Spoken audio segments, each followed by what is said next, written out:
Part 1, Chapter 11 of 20,000 Leagues Under the Sea, An Underwater Tour of the World by Jules Verne. The Nautilus. Captain Nemo stood up. I followed him. Contrived at the rear of the dining room, a double door opened, and I entered a room whose dimensions equaled the one I had just left. It was a library. Tall, black rosewood bookcases, inlaid with copperwork, held on their wide shelves a large number of uniformly bound books.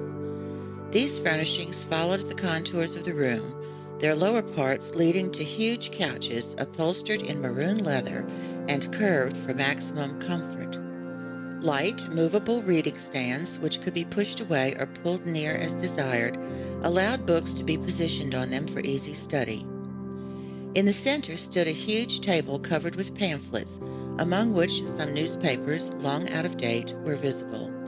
Electric light flooded this whole harmonious totality, falling from 4 frosted half-globes set in the scrollwork of the ceiling. I stared in genuine wonderment at this room, so ingeniously laid out, and I couldn't believe my eyes. "Captain Nemo," I told my host, who had just stretched out on the couch, "this is a library that would do credit to more than one continental palace, and I truly marvel to think it can go with you into the deepest seas." "Where could one find greater silence or solitude, Professor?" Captain Nemo replied. "Did your study at the museum afford you such a perfect retreat?"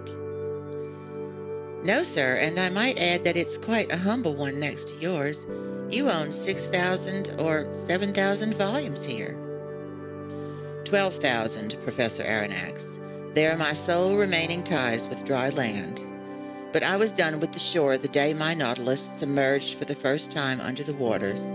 That day I purchased my last volumes, my last pamphlets, my last newspapers, and ever since I've chosen to believe that humanity no longer thinks or writes. In any event, Professor, these books are at your disposal and you may use them freely. I thanked Captain Nemo and approached the shelves of this library. Written in every language, books on science, ethics, and literature were there in abundance, but I didn't see a single work on economics. They seemed to be strictly banned on board. One odd detail, all these books were shelved indiscriminately without regard to the language in which they were written, and this jumble proved that the Nautilus's captain could read fluently whatever volumes he chanced to pick up. Among these books I noted masterpieces by the greats of ancient and modern times, in other words, all of humanity's finest achievements in history, poetry, fiction, and science, from Homer to Victor Hugo, from Xenophon to Michelet, from Rabelais to Madame George Sand. But science in particular represented the major investment of this library. Books on mechanics, ballistics, hydrography, meteorology, geography, geology, etc., held a place there no less important than works on natural history, and I realized that they made up the captain's chief reading.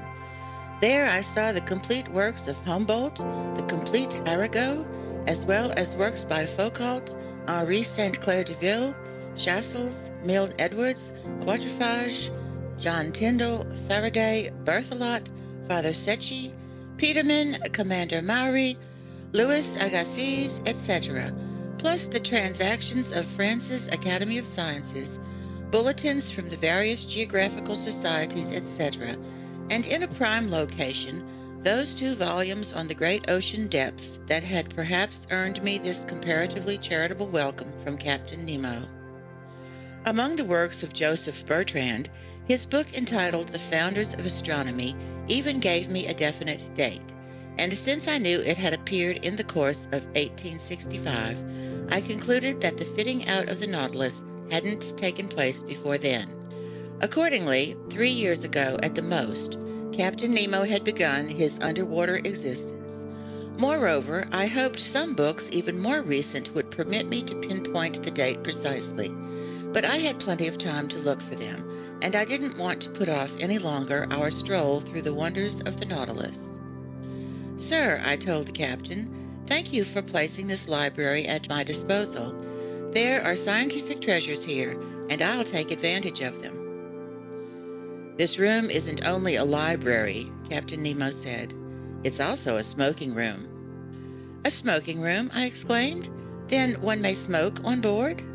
Surely. In that case, sir, I'm forced to believe that you've kept up relations with Havana. None whatever, the captain replied. Try this cigar, Professor Aronnax, and even though it doesn't come from Havana, it will satisfy you if you're a connoisseur. I took the cigar offered me, whose shape recalled those from Cuba, but it seemed to be made of gold leaf. I lit it at a small brazier supported by an elegant bronze stand, and I inhaled my first whiffs with the relish of a smoker who hasn't had a puff in days. It's excellent, I said, but it's not from the tobacco plant. Right, the captain replied. This tobacco comes from neither Havana nor the Orient. It's a kind of nicotine-rich seaweed that the ocean supplies me, albeit sparingly. Do you still miss your Cubans, sir? Captain, I scorn them from this day forward. Then smoke these cigars whenever you like, without debating their origin. They bear no government seal of approval, but I imagine they're none the worse for it. On the contrary. Just then Captain Nemo opened a door facing the one by which I had entered the library, and I passed into an immense, splendidly lit lounge. It was a huge quadrilateral with canted corners, 10 meters long, 6 wide, 5 high. A luminous ceiling, decorated with delicate arabesques, distributed a soft, clear daylight over all the wonders gathered in this museum. For a museum it truly was, in which clever hands had spared no expense to amass every natural and artistic treasure, displaying them with the helter-skelter picturesqueness that distinguishes a painter's studio. Some 30 pictures by the masters, uniformly framed and separated by gleaming panoplies of arms, adorned walls on which were stretched tapestries of austere design. There I saw canvases of the highest value, the likes of which I had marveled at in private European collections and art exhibitions.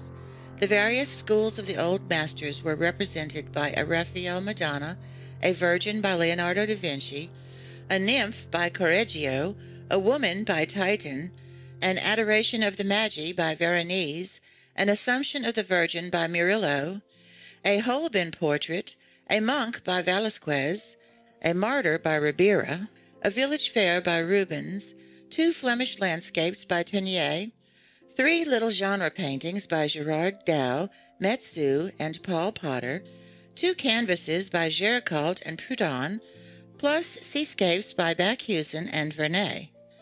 Among the works of modern art were pictures signed by Delacroix, Ingres, Descamps, Florian, Meissonier, Davigny, etc., and some wonderful miniature statues in marble or bronze, modeled after antiquity's finest originals, stood on their pedestals in the corners of this magnificent museum.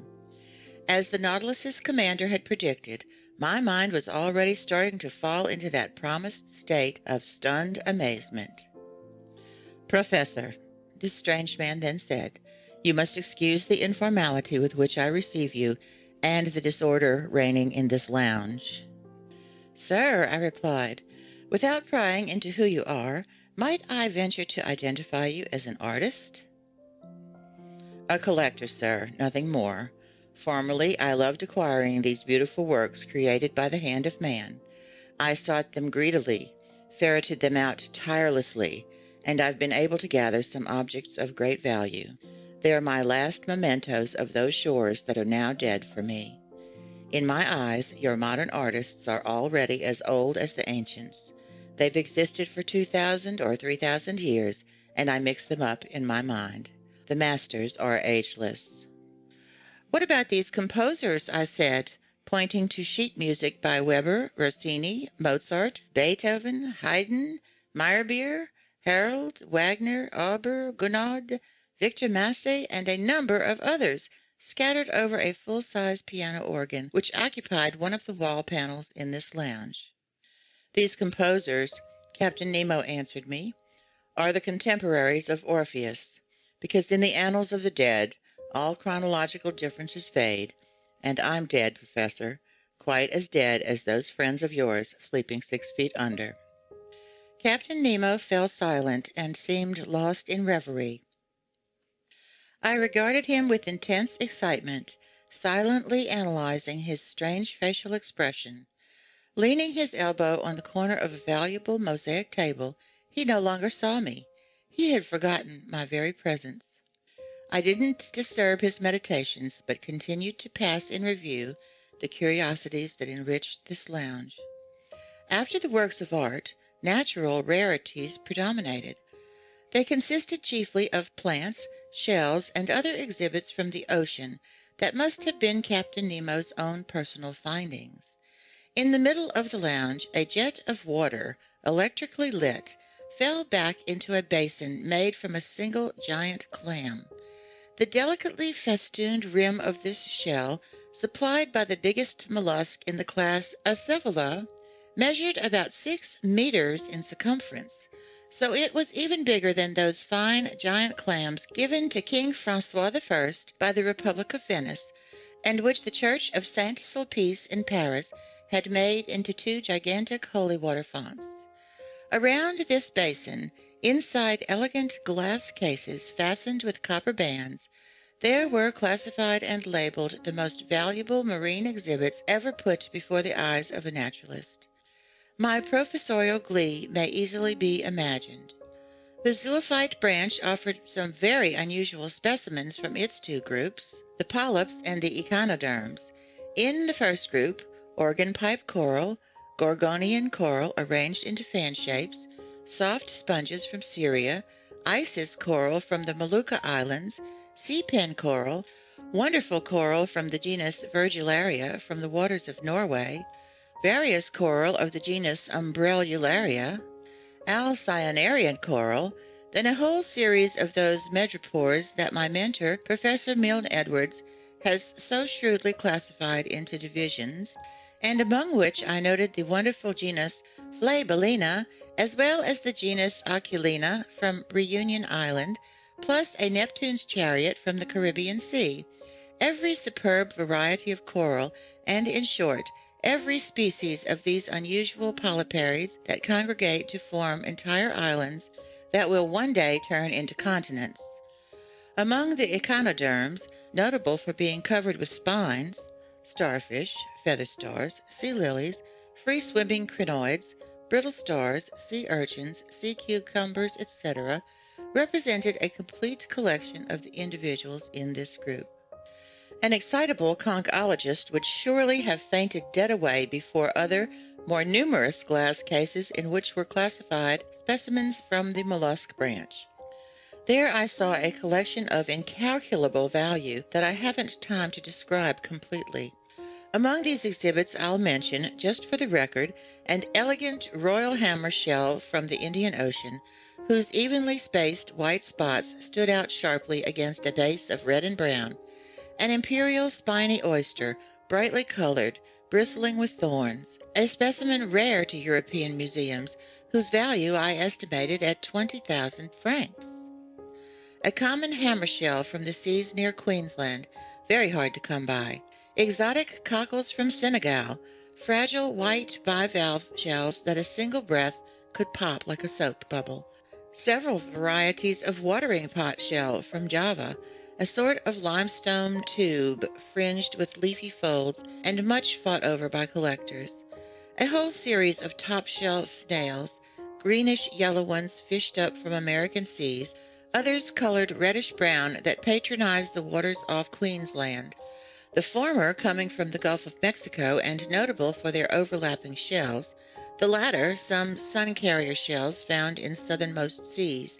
Finally, and rarest of all, the magnificent spurred star shell from New Zealand. Then some wonderful peppery furrow shells, several valuable species of Cytherea clams and Venus clams, the trellis wentletrap snail from Tranque Bar on India's eastern shore, a marbled turban snail gleaming with mother-of-pearl, green parrot shells from the seas of China, the virtually unknown cone snail from the genus Coenodilus, every variety of cowrie used as money in India and Africa, A glory of the seas, the most valuable shell in the East Indies. Finally, common periwinkles, delphinula snails, turret snails, violet snails, European calories, volute snails, olive shells, mitre shells, helmet shells, murex snails, whelks, harp shells, spiky periwinkles, triton snails, horn shells, spindle shells, conch shells, spider conchs, limpets, grass snails, sea butterflies, every kind of delicate, fragile seashell that science has baptized with its most delightful names. Aside and in special compartments, strings of supremely beautiful pearls were spread out, the electric light flecking them with little fiery sparks. Pink pearls pulled from saltwater fan shells in the Red Sea, green pearls from the rainbow abalone, yellow, blue, and black pearls, the unusual handiwork of various mollusks from every ocean and of certain mussels from rivers up north. In short, several specimens of incalculable worth that had been oozed by the rarest of shellfish. Some of these pearls were bigger than a pigeon egg. They more than equaled the one that the explorer Tavernier sold the Shah of Persia for 3,000,000 francs, and they surpassed that other pearl owned by the Imam of Muscat, which I had believed to be unrivaled in the entire world. Consequently, to calculate the value of this collection was, I should say, impossible. Captain Nemo must have spent millions in acquiring these different specimens, and I was wondering what financial resources he tapped to satisfy his collector's fancies when these words interrupted me. "You're examining my shells, Professor. They are indeed able to fascinate a naturalist, but for me they have an added charm, since I've collected every one of them with my own 2 hands, and not a sea on the globe has escaped my investigations." "I understand, Captain. I understand your delight at strolling in the midst of this wealth. You are a man who gathers his treasure in person. No museum in Europe owns such a collection of exhibits from the ocean. But if I exhaust all my wonderment on them, I'll have nothing left for the ship that carries them. I have absolutely no wish to probe those secrets of yours, but I confess that my curiosity is aroused to the limit by this Nautilus. The motor power it contains, the equipment enabling it to operate, the ultra-powerful force that brings it to life. I see some instruments hanging on the walls of this lounge whose purposes are unknown to me. May I learn?" "Professor Aronnax," Captain Nemo answered me, "I've said you'd be free aboard my vessel, so no part of the Nautilus is off limits to you. You may inspect it in detail, and I'll be delighted to act as your guide." "I don't know how to thank you, sir, but I won't abuse your good nature. I would only ask you about the uses intended for these instruments of physical measure."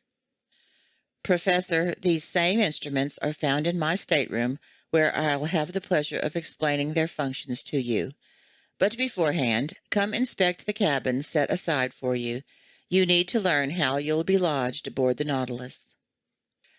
I followed Captain Nemo, who, via one of the doors cut into the lounge's canted corners, led me back down the ship's gangways. He took me to the bow, and there I found not just a cabin, but an elegant stateroom with a bed, a washstand, and various other furnishings. I could only thank my host. "Your stateroom adjoins mine," he told me, opening a door, "and mine leads into that lounge we've just left." I entered the captain's stateroom. It had an austere, almost monastic appearance. An iron bedstead, a work table, some washstand fixtures. Subdued lighting, no luxuries, just the bare necessities. Captain Nemo showed me to a bench. "Kindly be seated," he told me. I sat, and he began speaking as follows. End of chapter 11.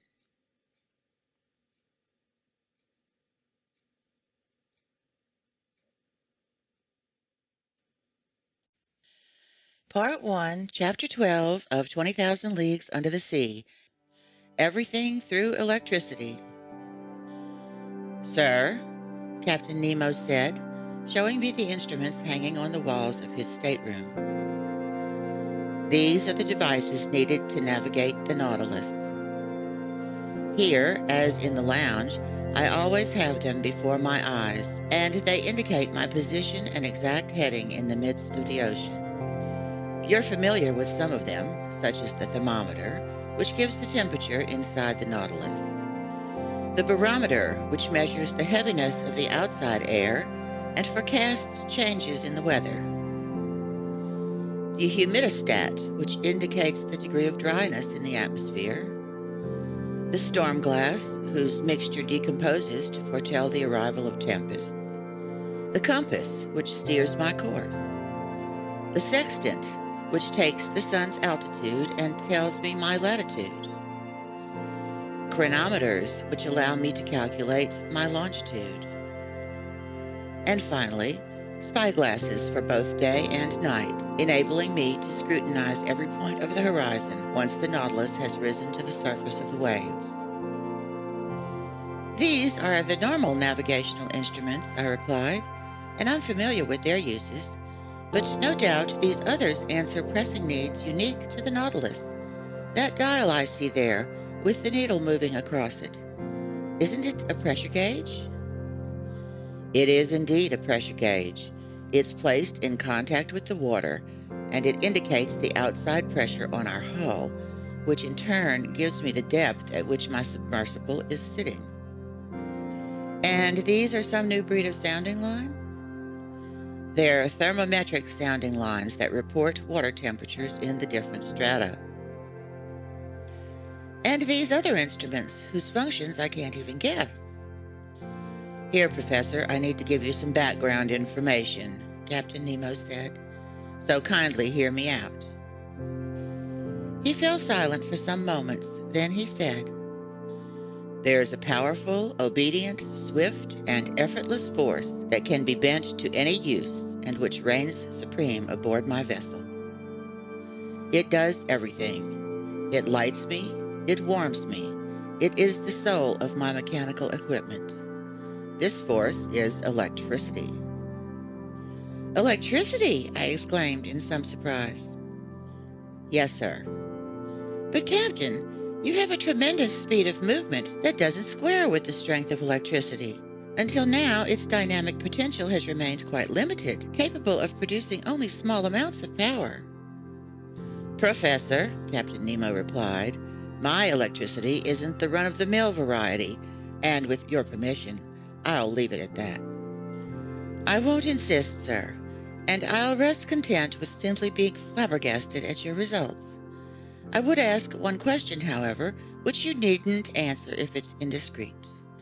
The electric cells you use to generate this marvelous force must be depleted very quickly. Their zinc component, for example. How do you replace it, since you no longer stay in contact with the shore?" "That question deserves an answer," Captain Nemo replied. "First off, I'll mention that at the bottom of the sea there exist veins of zinc, iron, silver, and gold, whose mining would quite certainly be feasible. But I've tapped none of these land-based metals, and I wanted to make demands only on the sea itself for the sources of my electricity." "The sea itself?" "Yes, Professor, and there was no shortage of such sources. In fact, by establishing a circuit between two wires immersed to different depths, I'd be able to obtain electricity through the diverging temperatures they experience. But I preferred to use a more practical procedure." "And that is?" "You're familiar with the composition of salt water. In 1,000 grams, one finds 96.5% water and about 2.66% sodium chloride. Then small quantities of magnesium chloride, potassium chloride, magnesium bromide, sulfate of magnesia, calcium sulfate, and calcium carbonate. Hence, you observe that sodium chloride is encountered there in significant proportions. Now then, it's this sodium that I extract from salt water and with which I compose my electric cells." "Sodium?" "Yes, sir. Mixed with mercury, it forms an amalgam that takes the place of zinc in Bunsen cells. The mercury is never depleted. Only the sodium is consumed, and the sea itself gives me that." Beyond this, I'll mention that sodium batteries have been found to generate the greater energy, and their electromotor strength is twice that of zinc batteries. Captain, I fully understand the excellence of sodium under the conditions in which you're placed. The sea contains it, fine, but it still has to be produced. In short, extracted. And how do you accomplish this? Obviously, your batteries could do the extracting, but if I'm not mistaken, the consumption of sodium needed by your electric equipment would be greater than the quantity you'd extract. It would come about, then, that in the process of producing your sodium, you'd use up more than you'd make. Accordingly, Professor, I don't extract it with batteries. Quite simply, I utilize the heat of coal from the earth. From the earth, I said, my voice going up on the word. We'll say coal from the seafloor, if you prefer, Captain Nemo replied.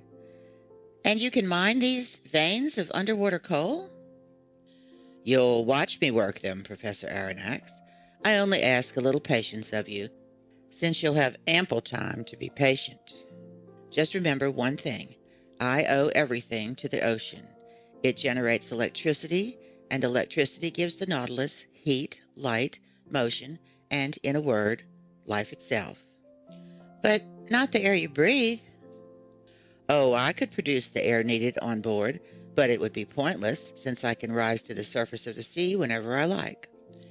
However, even though electricity doesn't supply me with breathable air, it at least operates the powerful pumps that store it under pressure in special tanks, which, if need be, allows me to extend my stay in the lower strata for as long as I want. Captain, I replied, I'll rest content with marveling. You've obviously found what all mankind will surely find one day, the true dynamic power of electricity. I'm not so certain they'll find it, Captain Nemo replied icily. But be that as it may, you're already familiar with the first use I've found for this valuable force. It lights us, and with a uniformity and continuity not even possessed by sunlight. Now look at that clock. It's electric. It runs with an accuracy rivaling the finest chronometers.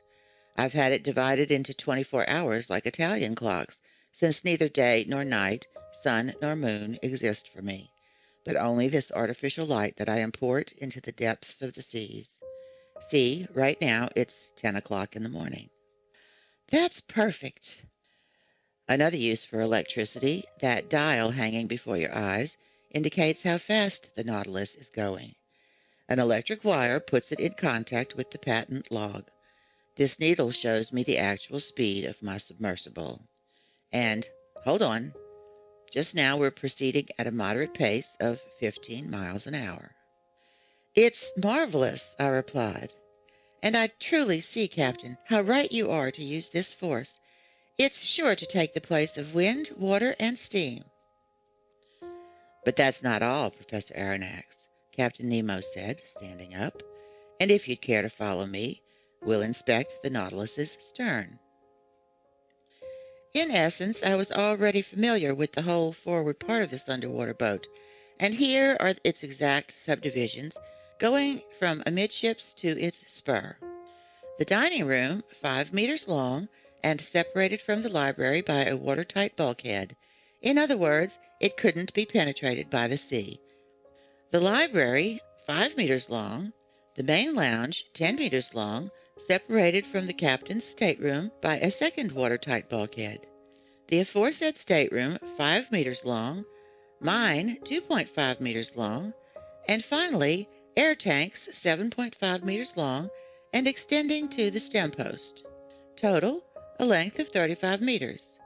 Doors were cut into the watertight bulkheads and were shut hermetically by means of India rubber seals, which ensured complete safety aboard the Nautilus in the event of a leak in any one section. I followed Captain Nemo down gangways located for easy transit, and I arrived amidships. There I found a sort of shaft heading upward between two watertight bulkheads. An iron ladder clamped to the wall led to the shaft's upper end. I asked the captain what this ladder was for. "It goes to the skiff," he replied. "What? You have a skiff?" I replied in some astonishment. Surely, an excellent longboat, light and unsinkable, which is used for excursions and fishing trips. But when you want to set out, don't you have to return to the surface of the sea? By no means. The skiff is attached to the top side of the Nautilus's hull and is set in a cavity expressly designed to receive it. It's completely decked over, absolutely watertight, and held solidly in place by bolts. This ladder leads to a manhole cut into the Nautilus's hull and corresponding to a comparable hole cut in the side of the skiff. I insert myself through this double opening into the longboat. My crew close up the hole belonging to the Nautilus. I close up the one belonging to the skiff simply by screwing it into place. I undo the bolts holding the skiff to the submersible, and the longboat rises with prodigious speed to the surface of the sea. I then open the deck paneling, carefully closed until that point. I up mast and hoist sail, or I take out my oars, and I go for a spin. But how do you return to the ship? I don't, Professor Aronnax. The Nautilus returns to me. At your command? At my command. An electric wire connects me to the ship. I fire off a telegram, and that's that. Right, I said, tipsy from all these wonders. Nothing to it. After passing the well of the companionway that led to the platform, I saw a cabin 2 meters long in which Conseil and Ned Land, enraptured with their meal, were busy devouring it to the last crumb. Then a door opened into the galley, 3 meters long and located between the vessel's huge storage lockers. There, even more powerful and obedient than gas, electricity did most of the cooking. Arriving under the stoves, wires transmitted to platinum griddles a heat that was distributed and sustained with perfect consistency. It also heated a distilling mechanism that, via evaporation, supplied excellent drinking water. Next to this gallery was a bathroom, conveniently laid out, with faucets supplying hot or cold water at will. After the galley came the crew's quarters, 5 meters long, but the door was closed and I couldn't see its accommodations, which might have told me the number of men it took to operate the Nautilus. At the far end stood a fourth watertight bulkhead, separating the crew's quarters from the engine room. A door opened, and I stood in the compartment where Captain Nemo, indisputably a world-class engineer, had set up his locomotive equipment. Brightly lit, the engine room measured at least 20 meters in length. It was divided by function into 2 parts. The first contained the cells for generating electricity. The second, that mechanism transmitting movement to the propeller. Right off, I detected an odor permeating the compartment that was sui generis. Editor's note, Latin phrase meaning in a class by itself. Captain Nemo noticed the negative impression it made on me. That, he told me, is a gaseous discharge caused by our use of sodium, but it's only a mild inconvenience. In any event, every morning we sanitize the ship by ventilating it in the open air. Meanwhile, I examined the Nautilus's engine with a fascination easy to imagine. You observe, Captain Nemo told me, that I use Bunsen cells, not Ruhmkorff cells. The latter would be ineffectual. One uses fewer Bunsen cells, but they're big and strong, and experience has proven their superiority. The electricity generated here makes its way to the stern, where electromagnets of huge size activate a special system of levers and gears that transmit movement to the propeller's shaft. The latter has a diameter of 6 meters, a pitch of 7.5 meters, and can do up to 120 revolutions per minute. And that gives you a speed of 50 miles per hour. There lay a mystery, but I didn't insist on exploring it. How could electricity work with such power? Where did this nearly unlimited energy originate? Was it in the extraordinary voltage obtained from some new kind of induction coil? Could its transmission have been immeasurably increased by some unknown system of levers? This was the point I couldn't grasp. Author's note: And sure enough, there is now talk of such a discovery, in which a new set of levers generates considerable power. Did its inventor meet up with Captain Nemo? Captain Nemo, I said. I'll vouch for the results and not try to explain them. I've seen the Nautilus at work out in front of the Abraham Lincoln, and I know where I stand on its speed. But it isn't enough just to move. We have to see where we're going. We must be able to steer right or left, up or down. How do you reach the lower depths where you meet an increasing resistance that's assessed in hundreds of atmospheres? How do you rise back to the surface of the ocean? Finally, how do you keep your ship at whatever level suits you? Am I indiscreet in asking you all these things? Not at all, Professor, the captain answered me after a slight hesitation, since you'll never leave this underwater boat. Come into the lounge. It's actually our workroom, and there you'll learn the full story about the Nautilus. End of Chapter 12.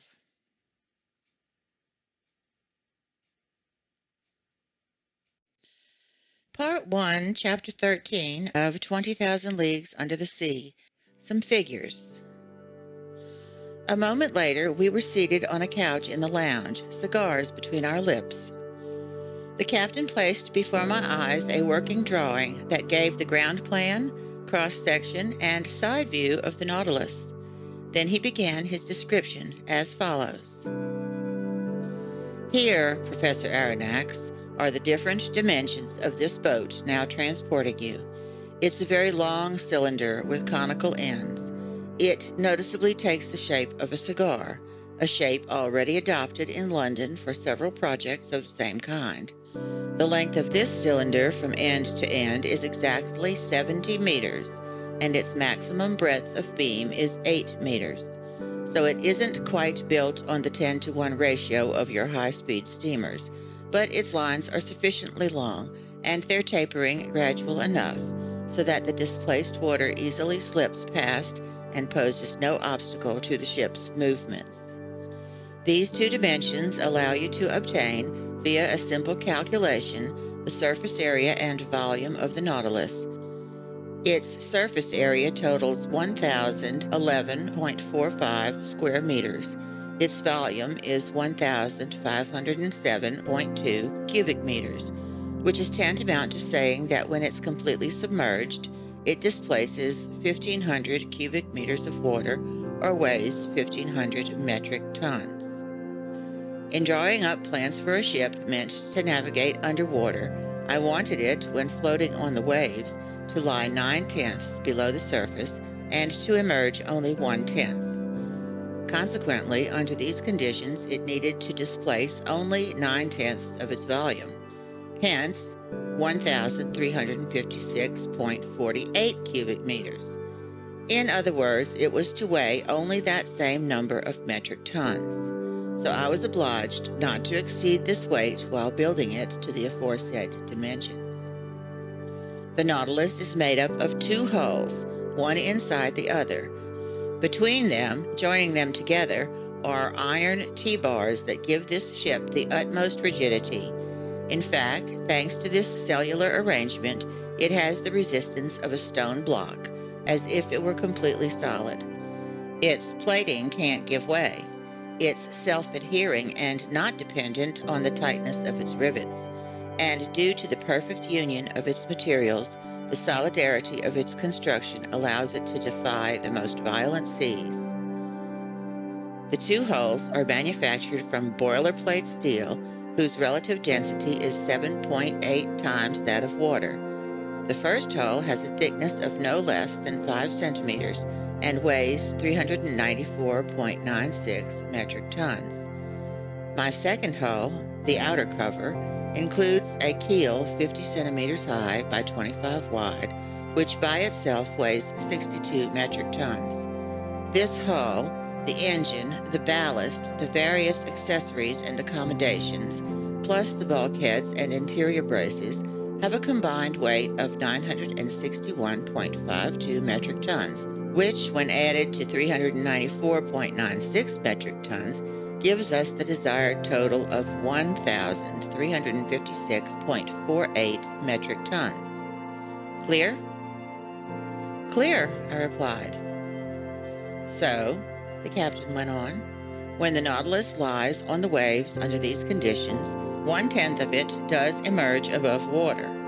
Now then, if I provide some ballast tanks equal in capacity to that 1/10, hence able to hold 150.72 metric tons, and if I fill them with water, the boat then displaces 1,507.2 metric tons, or it weighs that much, and it would be completely submerged. That's what comes about, Professor. These ballast tanks exist within easy access in the lower reaches of the Nautilus. I open some stopcocks, the tanks fill, the boat sinks, and it's exactly flush with the surface of the water. Fine, Captain, but now we come to a genuine difficulty. If you're able to lie flush with the surface of the ocean, that I understand. But lower down, while diving beneath that surface, isn't your submersible going to encounter a pressure and consequently undergo an upward thrust that must be assessed at 1 atmosphere per every 30 feet of water, hence at about 1 kilogram per each square centimeter? Precisely, sir. Then, unless you fill up the whole Nautilus, I don't see how you can force it down into the heart of these liquid masses. Professor, Captain Nemo replied, static objects mustn't be confused with dynamic ones, or will be open to serious error. Comparatively little effort is spent in reaching the ocean's lower regions, because all objects have a tendency to become sinkers. Follow my logic here? I'm all ears, Captain. When I wanted to determine the increase in weight the Nautilus needed to be given in order to submerge, I had only to take note of the proportionate reduction in volume that salt water experiences in deeper and deeper strata. That's obvious, I replied. Now then, if water isn't absolutely incompressible, at least it compresses very little. In fact, according to the most recent calculations, this reduction is only 0.000436 per atmosphere, or per every 30 feet of depth. For instance, to go 1,000 meters down, I must take into account the reduction in volume that occurs under a pressure equivalent to that from a 1,000-meter column of water. In other words, under a pressure of 100 atmospheres. In this instance, the reduction would be 0.00436. Consequently, I'd have to increase my weight from 1,502.2 metric tons to 1,513.77. So the added weight would be only 6.57 metric tons. That's all? That's all, Professor Aronnax, and the calculation is easy to check. Now then, I have supplementary ballast tanks capable of shipping 100 metric tons of water, so I can descend to considerable depths. When I want to rise again and lie flush with the surface, all I have to do is expel the water, and if I desire that the Nautilus emerge above the waves to 1/10 of its total capacity, I empty all the ballast tanks completely. This logic, backed up by figures, left me without a single objection. I accept your calculations, Captain, I replied, and I'd be ill-mannered to dispute them since your daily experience bears them out. But at this juncture, I have a hunch that we're still left with one real difficulty. What's that, sir? When you're at a depth of 1,000 meters, the Nautilus's plating bears a pressure of 100 atmospheres. If at this point you want to empty the supplementary ballast tanks in order to lighten your boat and rise to the surface, your pumps must overcome that pressure of 100 atmospheres, which is 100 kilograms per each square centimeter. This demands a strength that electricity alone can give me, Captain Nemo said swiftly. Sir, I repeat, the dynamic power of my engines is nearly infinite. The Nautilus's pumps have prodigious strength, as you must have noticed when their waterspouts swept like a torrent over the Abraham Lincoln. Besides, I use my supplementary ballast tanks only to reach an average depth of 1,500 to 2,000 meters, and that with a view to conserving my machinery.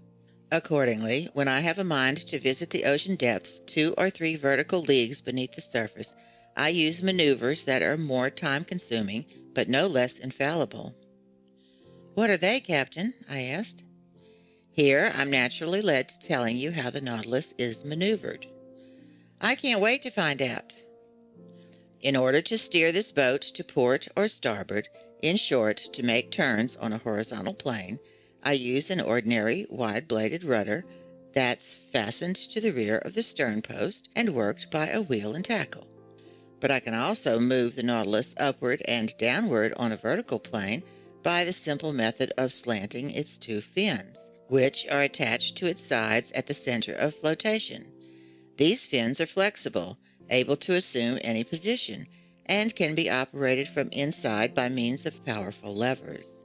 If these fins stay parallel with the boat, the latter moves horizontally. If they slant, the Nautilus follows the angle of that slant, and under its propeller's thrust, either sinks on a diagonal as steep as it suits me, or rises on that diagonal. And similarly, if I want to return more swiftly to the surface, I throw the propeller in gear, and the water's pressure makes the Nautilus rise vertically, as an air balloon inflated with hydrogen lifts swiftly into the skies. "Bravo, Captain!" I exclaimed. "But in the midst of the waters, how can your helmsman follow the course you've given him?" My helmsman is stationed behind the windows of the pilot-house, which protrudes from the top side of the Nautilus's hull and is fitted with biconvex glass. Is glass capable of resisting such pressures? Perfectly capable. Though fragile on impact, crystal can still offer considerable resistance. In 1864, during experiments on fishing by electric light in the middle of the North Sea, glass panes less than 7 millimeters thick were seen to resist a pressure of 16 atmospheres, all the while letting through strong heat-generating rays whose warmth was unevenly distributed. Now then, I use glass windows measuring no less than 21 centimeters at their centers. In other words, they are 30 times the thickness. Fair enough, Captain, but if we're going to sea, we need light to drive away the dark, and in the midst of the murky waters, I wonder how your helmsman can...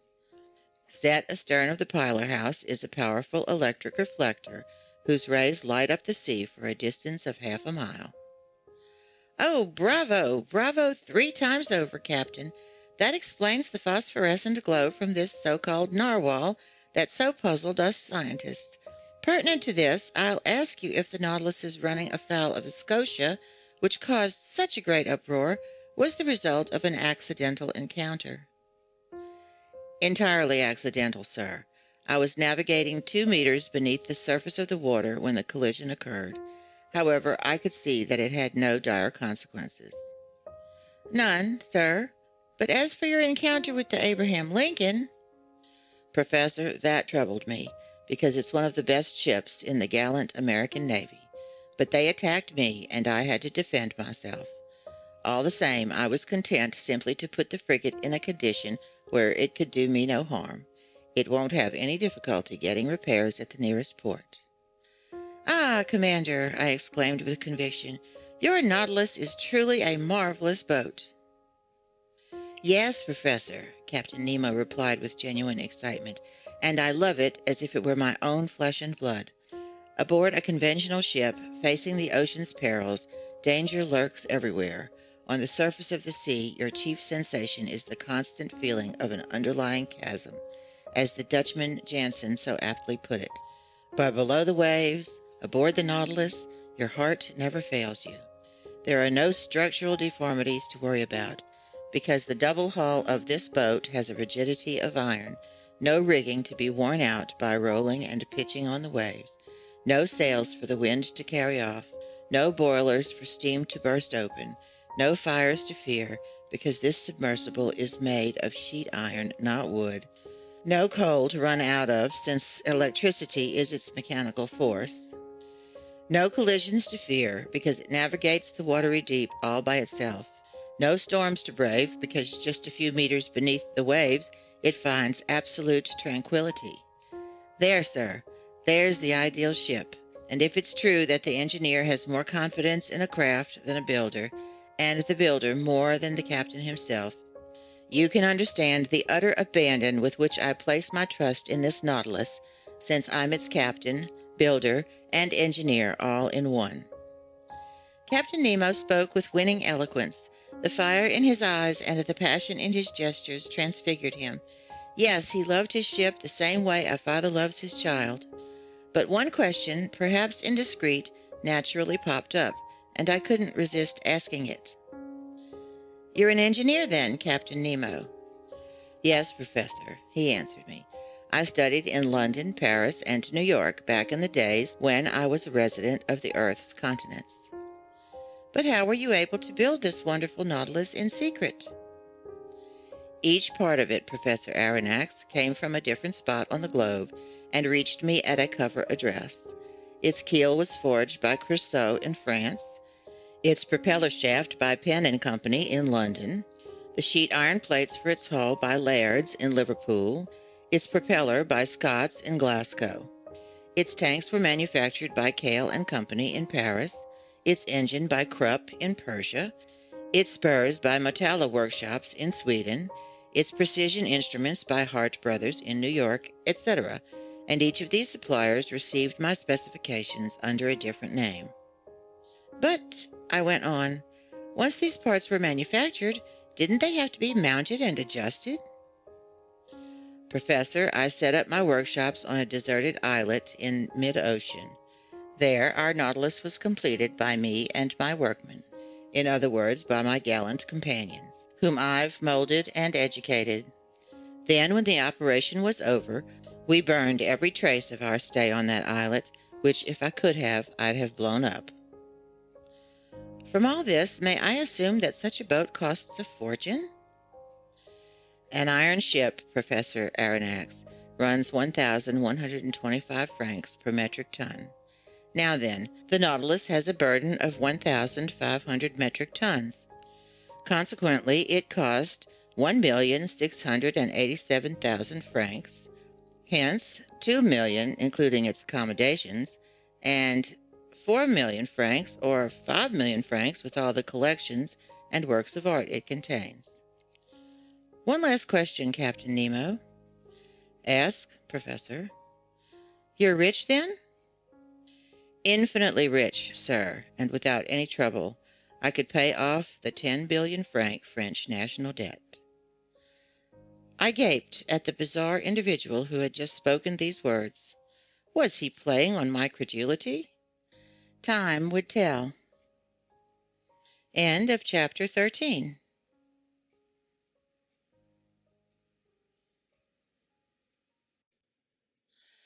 Part 1, Chapter 14 of 20,000 Leagues Under the Sea, an underwater tour of the world, the Black Current. The part of the planet Earth that the seas occupy has been assessed at 3,832,558 square myriameters, hence more than 38 billion hectares. This liquid mass totals 2,250,000,000 cubic miles, and could form a sphere with a diameter of 60 leagues, whose weight would be 3 quintillion metric tons. To appreciate such a number, we should remember that a quintillion is to a billion what a billion is to one. In other words, there are as many billions in a quintillion as ones in a billion. Now then, this liquid mass nearly equals the total amount of water that has poured through all the Earth's rivers for the past 40,000 years. During prehistoric times, an era of fire was followed by an era of water. At first, there was ocean everywhere. Then, during the Silurian period, the tops of mountains gradually appeared above the waves. Islands emerged, disappeared beneath temporary floods, rose again, were fused to form continents, and finally the Earth's geography settled into what we have today. Solid matter had wrested from liquid matter some 37,657,000 square miles, hence 12,916,000,000 hectares. The outlines of the continents allow the seas to be divided into 5 major parts: the frozen Arctic and Antarctic Oceans, the Indian Ocean, the Atlantic Ocean, and the Pacific Ocean. The Pacific Ocean extends north to south between the 2 polar circles and east to west between America and Asia over an expanse of 145 degrees of longitude. It's the most tranquil of the seas. Its currents are wide and slow-moving, its tides moderate, its rainfall abundant. And this was the ocean that I was first destined to cross under these strangest of auspices. "If you don't mind, Professor," Captain Nemo told me, "we'll determine our exact position and fix the starting point of our voyage. It's 15 minutes before noon. I'm going to rise to the surface of the water." The captain pressed an electric bell 3 times. The pumps began to expel water from the ballast tanks. On the pressure gauge, a needle marked the decreasing pressures that indicated the Nautilus's upward progress. Then the needle stopped. "Here we are," the captain said. I made my way to the central companionway which led to the platform. I climbed its metal steps, passed through the open hatches, and arrived topside on the Nautilus. The platform emerged only 80 centimeters above the waves. The Nautilus's bow and stern boasted that spindle-shaped outline that had caused the ship to be compared appropriately to a long cigar. I noted the slight overlap of its sheet iron plates, which resembled the scales covering the bodies of our big land reptiles.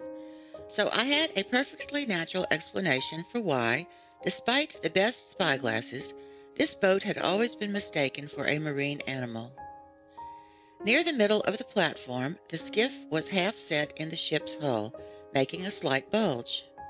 Fore and aft stood 2 cupolas of moderate height, their sides slanting and partly inset with heavy biconvex glass, one reserved for the helmsman steering the Nautilus, the other for the brilliance of the powerful electric beacon lighting his way.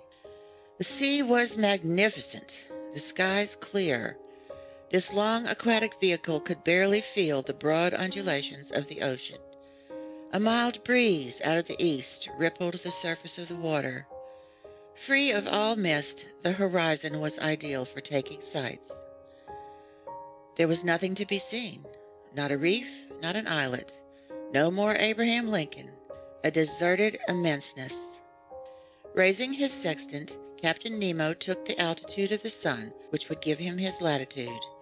He waited for a few minutes until the orb touched the rim of the horizon. While he was taking his sights, he didn't move a muscle, and the instrument couldn't have been steadier in hands made out of marble. "Noon," he said. "Professor, whenever you're ready."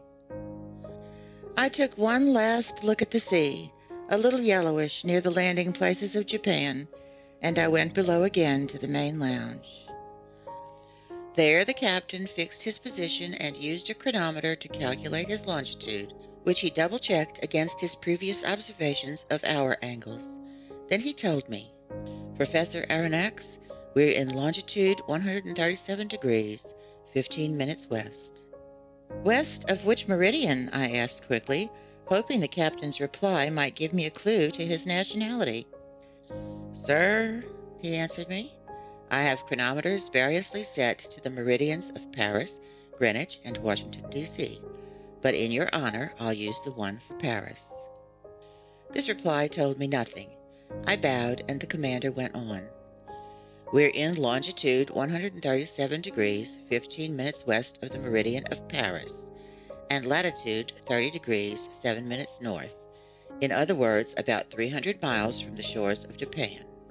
At noon on this day of November the 8th, we hereby begin our voyage of exploration under the waters." "May God be with us," I replied. "And now, Professor," the captain added, "I'll leave you to your intellectual pursuits. I've set our course east-northeast at a depth of 50 meters. Here are some large-scale charts on which you'll be able to follow that course. The lounge is at your disposal, and with your permission, I'll take my leave." Captain Nemo bowed. I was left to myself, lost in my thoughts. They all centered on the Nautilus's commander. Would I ever learn the nationality of this eccentric man who had boasted of having none?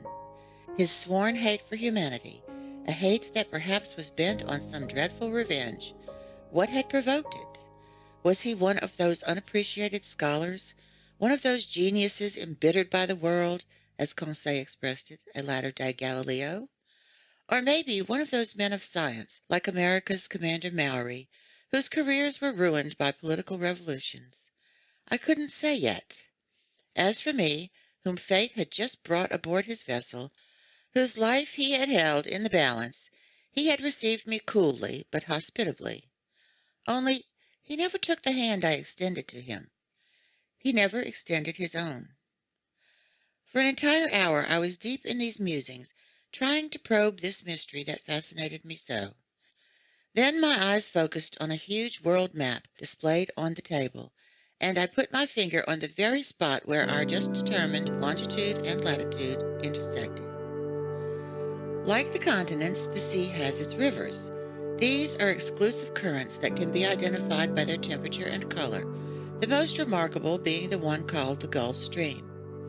Science has defined the global paths of 5 chief currents, one in the North Atlantic, a second in the South Atlantic, a third in the North Pacific, a fourth in the South Pacific, and a fifth in the Southern Indian Ocean. Also, it's likely that a 6th current used to exist in the Northern Indian Ocean, when the Caspian and Aral Seas joined up with certain large Asian lakes to form a single uniform expanse of water. Now then, at the spot indicated on the world map, one of these seagoing rivers was rolling by, the Kuroshio of the Japanese, the Black Current. Heated by perpendicular rays from the tropical sun, it leaves the Bay of Bengal, crosses the Strait of Malacca, goes up the shores of Asia, and curves into the North Pacific as far as the Aleutian Islands, carrying along trunks of camphor trees and other local items, the pure indigo of its warm waters sharply contrasting with the ocean's waves. It was this current the Nautilus was about to cross. I watched it on the map with my eyes. I saw it lose itself in the immenseness of the Pacific, and I felt myself swept along with it when Ned Land and Conseil appeared in the lounge doorway. My 2 gallant companions stood petrified at the sight of the wonders on display. "Where are we?" the Canadian exclaimed. "In the Quebec Museum?" "Begging master's pardon," Conseil answered, "but this seems more like the Sommerard Artifacts exhibition." "My friends," I replied, signaling them to enter, "you're in neither Canada nor France, but securely aboard the Nautilus, 50 meters below sea level." "If master says so, then so be it," Conseil answered. "But in all honesty, this lounge is enough to astonish even someone Flemish like myself." "Indulge your astonishment, my friend, and have a look, because there's plenty of work here for a classifier of your talents." Conseil needed no encouraging. Bending over the glass cases, the gallant lad was already muttering choice words from the naturalist's vocabulary. "Class, Gastropoda. Family, Euchinoidea. Genus, Cowrie. Species, Cyprea madagascariensis," etc. Meanwhile, Ned Land, less dedicated to conchology, questioned me about my interview with Captain Nemo. Had I discovered who he was, where he came from, where he was heading, how deep he was taking us? In short, 1,000 questions I had no time to answer. I told him everything I knew, or rather, everything I didn't know, and I asked him what he had seen or heard on his part. "Haven't seen or heard a thing," the Canadian replied. "I haven't even spotted the crew of this boat. By any chance, could they be electric too?" "Electric? Oh, egods, I'm half tempted to believe it. But back to you, Professor Aronnax," Ned Land said, still hanging on to his ideas. "Can't you tell me how many men are on board? 10, 20, 50, 100? "I'm unable to answer you, Mr. Land, and trust me on this. For the time being, get rid of these notions of taking over the Nautilus or escaping from it. This boat is a masterpiece of modern technology, and I'd be sorry to have missed it. Many people would welcome the circumstances that have been handed us, just to walk in the midst of these wonders. So keep calm, and let's see what's happening around us." "See," the harpooner exclaimed.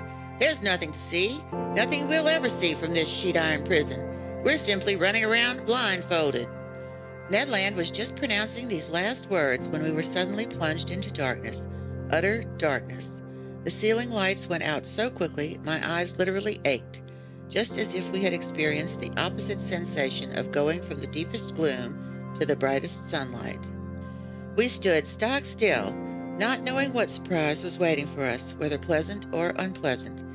But a sliding sound became audible. You could tell that some panels were shifting over the Nautilus's sides. "It's the beginning of the end," Ned Land said. "Order Hydromedusa," Conseil muttered.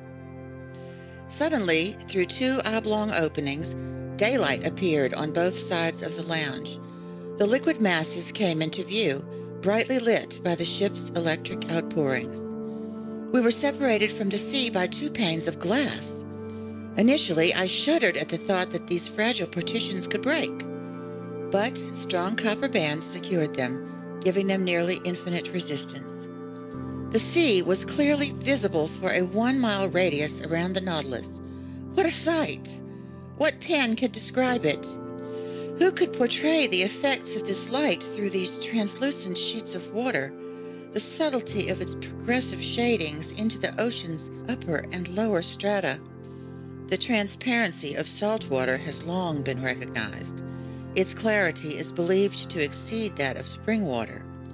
The mineral and organic substances it holds in suspension actually increase its translucency. In certain parts of the Caribbean Sea, you could see the sandy bottom with startling distinctiveness as deep as 145 meters down, and the penetrating power of the sun's rays seems to give out only at a depth of 300 meters. But in this fluid setting traveled by the Nautilus, our electric glow was being generated in the very heart of the waves. It was no longer illuminated water. It was liquid light. If we accept the hypothesis of the microbiologist Ehrenberg, who believes these underwater depths are lit up by phosphorescent organisms, nature has certainly saved one of her most prodigious sights for the residents of the sea, and I could judge for myself from the thousand-fold play of the light. On both sides I had windows opening over these unexplored depths. The darkness in the lounge enhanced the brightness outside, and we stared as if this clear glass were the window of an immense aquarium. The Nautilus seemed to be standing still. This was due to the lack of landmarks, but streaks of water, parted by the ship's spur, sometimes threaded before our eyes with extraordinary speed.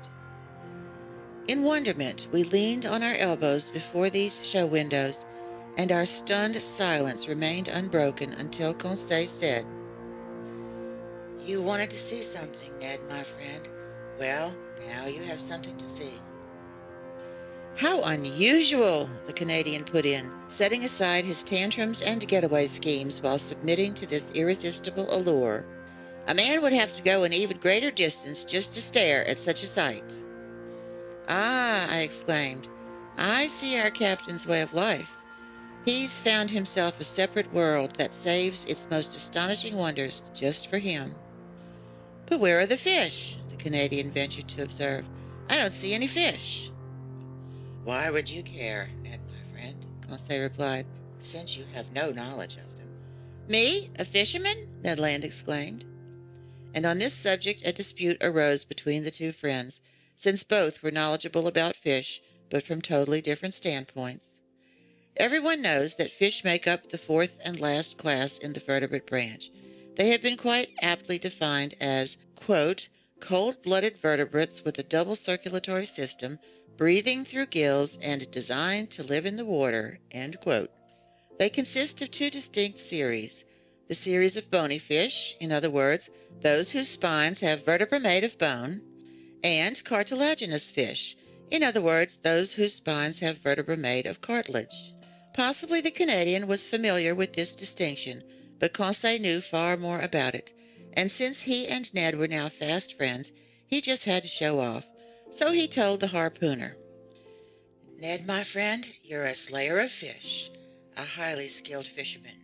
You've caught a large number of these fascinating animals, but I'll bet you don't know how they're classified." "Sure I do," the harpooner replied in all seriousness. "They're classified into fish we eat and fish we don't eat." "Spoken like a true glutton," Conseil replied. "But tell me, are you familiar with the differences between bony fish and cartilaginous fish?" "Just maybe, Conseil." "And how about the subdivisions of these two large classes?" "I haven't the foggiest notion," the Canadian replied. "All right, listen and learn, Ned, my friend. Bony fish are subdivided into 6 orders. Primo, the acanthopterygians, whose upper jaw is fully formed and free-moving, and whose gills take the shape of a comb. This order consists of 15 families, in other words, 3/4 of all known fish. Example, the common perch." "Pretty fair eating," Ned Land replied. "Segundo," Conseil went on, "the abdominals, whose pelvic fins hang under the abdomen to the rear of the pectorals, but aren't attached to the shoulder bone. An order that's divided into 5 families and makes up the great majority of freshwater fish. Examples, carp, pike." "Ugh," the Canadian put in with distinct scorn. "You can keep the freshwater fish." "Tertio," Conseil said, "the Sabrachians, whose pelvic fins are attached under the pectorals and hang directly from the shoulder bone. This order contains 4 families. Examples, flatfish, such as sole, turbot, daub, plaice, brill, etc." "Excellent, really excellent," the harpooner exclaimed, interested in fish only from an edible viewpoint. "Quarto," Conseil went on unabashed, "the apods, with long bodies that lack pelvic fins and are covered by a heavy, often glutinous skin, an order consisting of only 1 family. Examples, common eels and electric eels." "So-so, just so-so," Ned Land replied. "Quinto," Conseil said, "the lophobranchians, which have fully formed, free-moving jaws, but whose gills consist of little tufts arranged in pairs along their gill arches. This order includes only 1 family. Examples, seahorses and dragonfish." "Bad, very bad," the harpooner replied. "Sexto, and last," Conseil said, "the plectognaths, whose maxillary bone is firmly attached to the side of the intermaxillary that forms the jaw, and whose palate arch is locked to the skull by sutures that render the jaw immovable. An order lacking true pelvic fins, and which consists of 2 families. Examples, puffers and moonfish." "They're an insult to a frying pan," the Canadian exclaimed. "Are you grasping all this, Ned, my friend?" asked the scholarly Conseil. "Not a lick of it, Conseil, my friend," the harpooner replied. "But keep going, because you fill me with fascination." "As for cartilaginous fish," Conseil went on unflappably, "they consist of only 3 orders." "Good news," Ned put in. "Primo, the cyclostomes, whose jaws are fused into a flexible ring and whose gill openings are simply a large number of holes, an order consisting of only 1 family. Example, the lamprey." "An acquired taste," Ned Land replied. "Segundo, the selacians, with gills resembling those of the cyclostomes, but whose lower jaw is free-moving. This order, which is the most important in the class, consists of 2 families. Examples, the ray and the shark." "What?" Ned Land exclaimed. "Rays and man-eaters in the same order? Well, Conseil, my friend, on behalf of the rays, I wouldn't advise you to put them in the same fish tank." "Tertio," Conseil replied, "the sturionians, whose gill opening is the usual single slit, adorned with a gill cover, an order consisting of 4 genera. Example, the sturgeon. Ah, Conseil, my friend, you saved the best for last, in my opinion anyhow. And that's all of 'em? Yes, my gallant Ned, Conseil replied. And note well, even when one has grasped all this, one still knows next to nothing, because these families are subdivided into genera, subgenera, species, varieties. All right, Conseil, my friend, the harpooner said, leaning toward the glass panel. Here come a couple of your varieties now. Yes, fish, Conseil exclaimed. One would think he was in front of an aquarium. No, I replied, because an aquarium is nothing more than a cage, and these fish are as free as birds in the air. Well, Conseil, my friend, identify them. Start naming them, Ned Land exclaimed. Me? Conseil replied. I'm unable to. That's my employer's bailiwick. And in truth, although the fine lad was a classifying maniac, he was no naturalist, and I doubt he could tell a bonita from a tuna. In short, he was the exact opposite of the Canadian, who knew nothing about classification but could instantly put a name to any fish. A triggerfish, I said. It's a Chinese triggerfish, Ned Land replied. Genus Balistes, family Scleroderma, order Plectognatha, Conseil muttered. Assuredly, Ned and Conseil in combination added up to one outstanding naturalist. The Canadian was not mistaken. Cavorting around the Nautilus was a school of triggerfish with flat bodies, grainy skins, armed with stings on their dorsal fins, and with 4 prickly rows of quills quivering on both sides of their tails. Nothing could have been more wonderful than the skin covering them, white underneath, gray above, with spots of gold sparkling in the dark eddies of the waves. Around them rays were undulating like sheets flapping in the wind, and among these I spotted, much to my glee, a Chinese ray, yellowish on its topside, a dainty pink on its belly, and armed with 3 stings behind its eyes.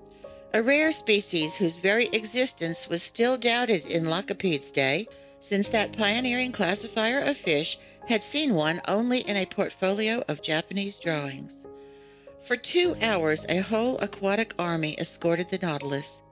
In the midst of their leaping and cavorting, while they competed with each other in beauty, radiance, and speed, I could distinguish some green wrasse, bewhiskered mullet marked with pairs of black lines, white gobies from the genus Eleotris with curved caudal fins and violet spots on the back, wonderful Japanese mackerel from the genus Scomber with blue bodies and silver heads, glittering azure goldfish whose name by itself gives their full description, several varieties of porgy or gilthead, some banded gilthead with fins variously blue and yellow, some with horizontal heraldic bars and enhanced by a black strip around their caudal area, some with color zones and elegantly corseted in their 6 waistbands, trumpetfish with flute-like beaks that looked like genuine seafaring woodcocks and were sometimes a meter long, Japanese salamanders, serpentine moray eels from the genus Echidna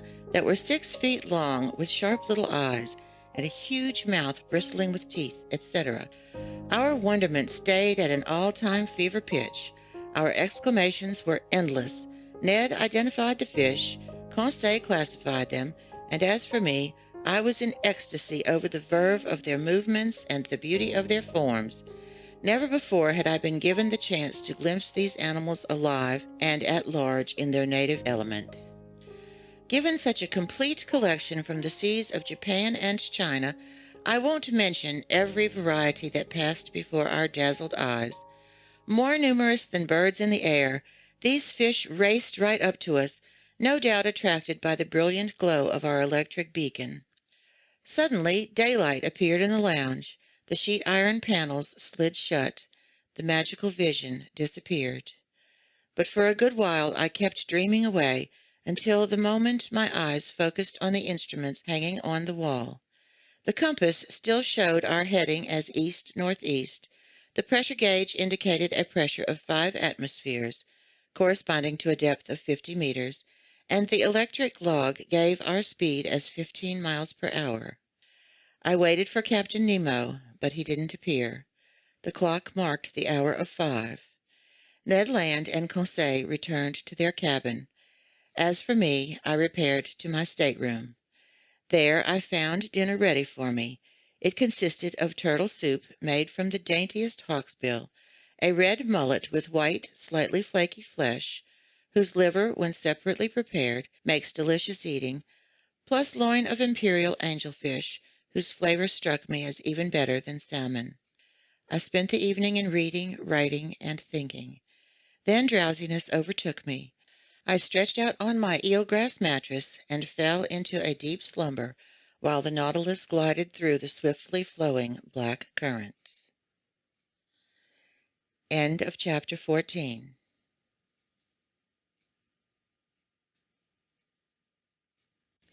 Part 1, Chapter 15 of 20,000 Leagues Under the Sea, an underwater tour of the world, an invitation in writing. The next day, November the 9th, I woke up only after a long 12-hour slumber.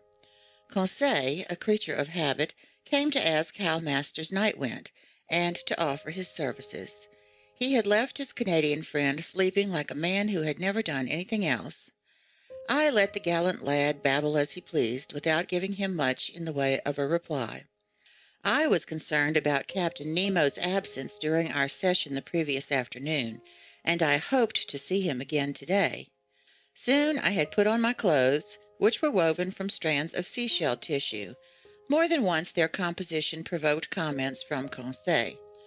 I informed him that they were made from the smooth, silken filaments with which the fan mussel, a type of seashell quite abundant along Mediterranean beaches, attaches itself to rocks.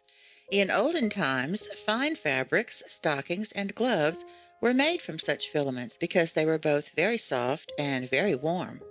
So the Nautilus's crew could dress themselves at little cost, without needing a thing from cotton growers, sheep, or silkworms on shore.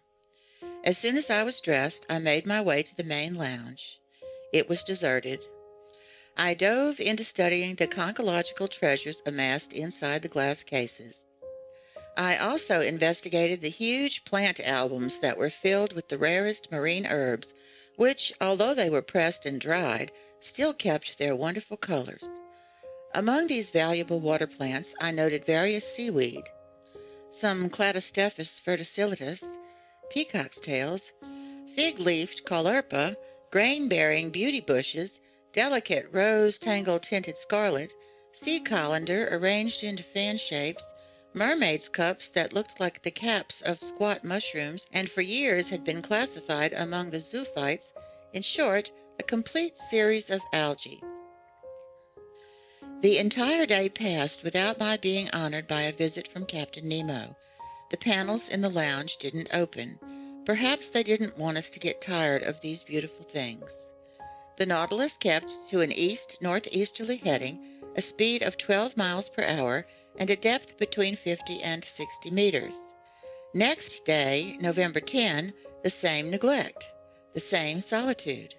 I didn't see a soul from the crew. Ned and Conseil spent the better part of the day with me. They were astonished at the captain's inexplicable absence. Was this eccentric man ill? Did he want to change his plans concerning us? But after all, as Conseil noted, we enjoyed complete freedom. We were daintily and abundantly fed. Our host had kept to the terms of his agreement. We couldn't complain, and moreover the very uniqueness of our situation had such generous rewards in store for us, we had no grounds for criticism. That day I started my diary of these adventures, which has enabled me to narrate them with the most scrupulous accuracy, and one odd detail. I wrote it on paper manufactured from marine eelgrass. Early in the morning on November 11th, fresh air poured through the Nautilus's interior, informing me that we had returned to the surface of the ocean to renew our oxygen supply. I headed for the central companionway and climbed onto the platform. It was 6 o'clock. I found the weather overcast, the sea gray but calm, hardly a billow. I hoped to encounter Captain Nemo there. Would he come? I saw only the helmsman imprisoned in his glass-windowed pilot-house. Seated on the ledge furnished by the hull of the skiff, I inhaled the sea's salty aroma with great pleasure. Little by little, the mists were dispersed under the action of the sun's rays. The radiant orb cleared the eastern horizon. Under its gaze, the sea caught on fire like a trail of gunpowder. Scattered on high, the clouds were colored in bright, wonderful shaded hues, and numerous ladyfingers warned of day-long winds. Author's note: ladyfingers are small, thin, white clouds with ragged edges. But what were mere winds to this Nautilus, which no storms could intimidate? So I was marveling at this delightful sunrise, so life-giving and cheerful, when I heard someone climbing onto the platform. I was prepared to greet Captain Nemo, but it was his chief officer who appeared, whom I had already met during our first visit with the captain. He advanced over the platform, not seeming to notice my presence. A powerful spyglass to his eye, he scrutinized every point of the horizon with utmost care. Then, his examination over, he approached the hatch and pronounced a phrase whose exact wording follows below. I remember it because every morning it was repeated under the same circumstances. It ran like this: Natron, Respach, Lorni, Virch. What it meant I was unable to say. These words pronounced, the chief officer went below again. I thought the Nautilus was about to resume its underwater navigating, so I went down the hatch and back through the gangways to my stateroom. 5 days passed in this way with no change in our situation. Every morning I climbed onto the platform. The same phrase was pronounced by the same individual. Captain Nemo did not appear. I was pursuing the policy that we had seen the last of him when, on November 16th, while re-entering my stateroom with Ned and Conseil, I found a note addressed to me on the table. I opened it impatiently. It was written in a script that was clear and neat, but a bit Old English in style, its characters reminding me of German calligraphy. The note was worded as follows: Professor Aronnax, aboard the Nautilus, November 16, 1867. Captain Nemo invites Professor Aronnax on a hunting trip that will take place tomorrow morning in his Crespo Island forests.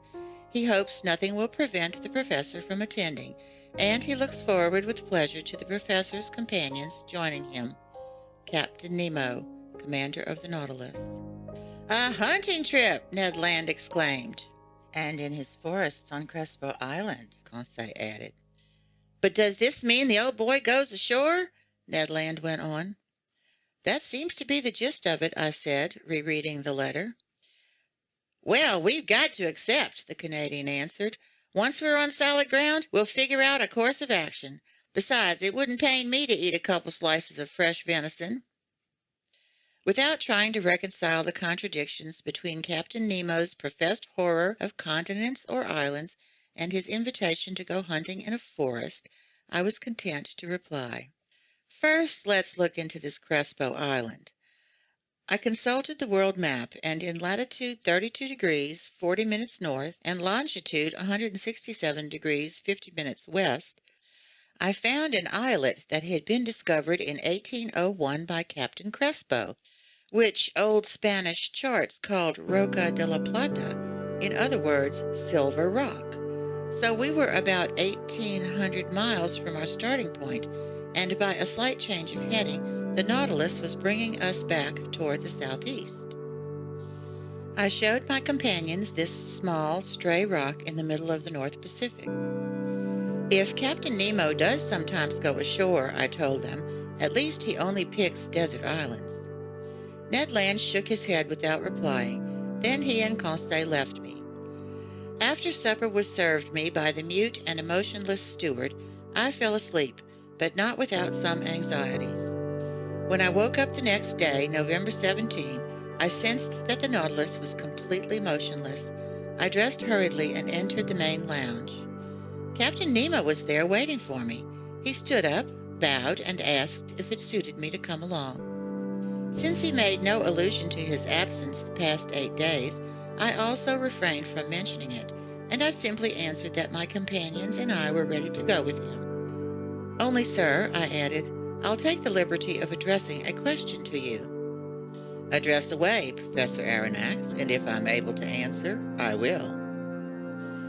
Well then, Captain, how is it that you've severed all ties with the shore, yet you own forests on Crespo Island?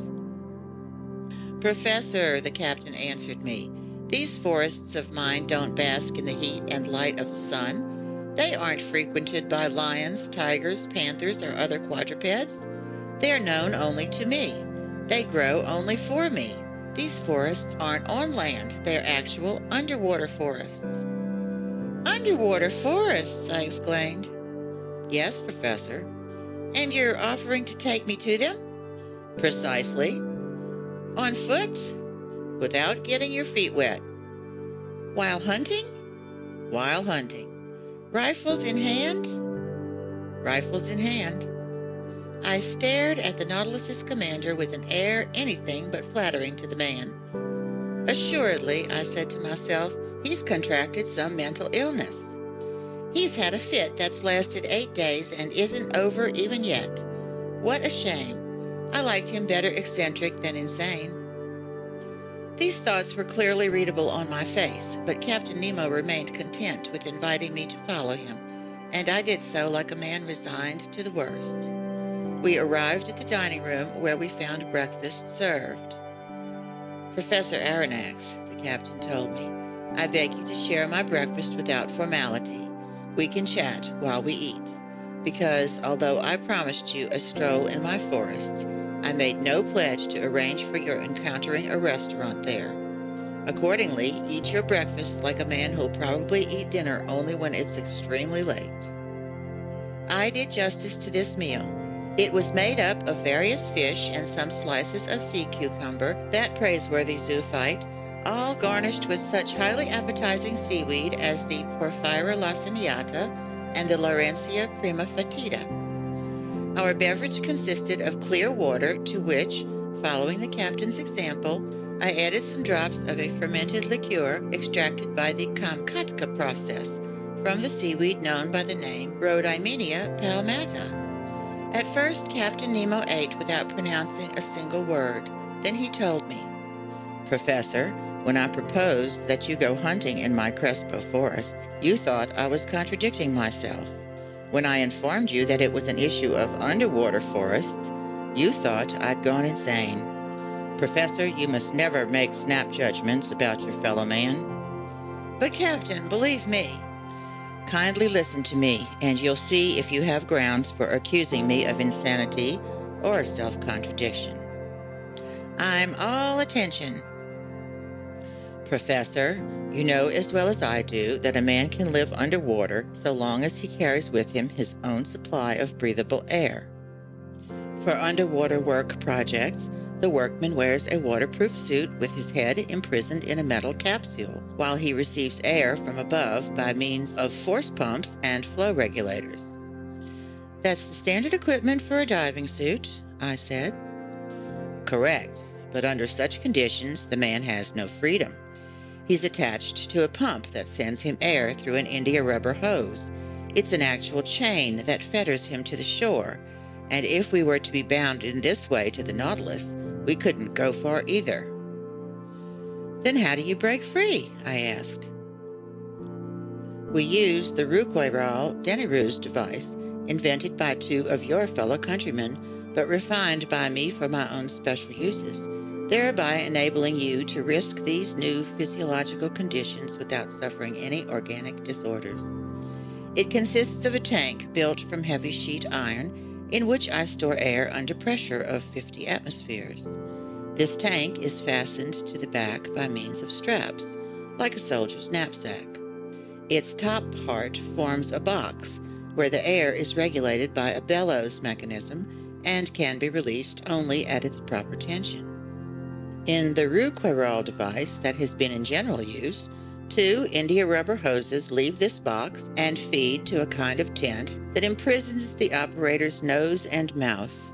One hose is for the entrance of air to be inhaled, the other for the exit of air to be exhaled, and the tongue closes off the former or the latter, depending on the breather's needs.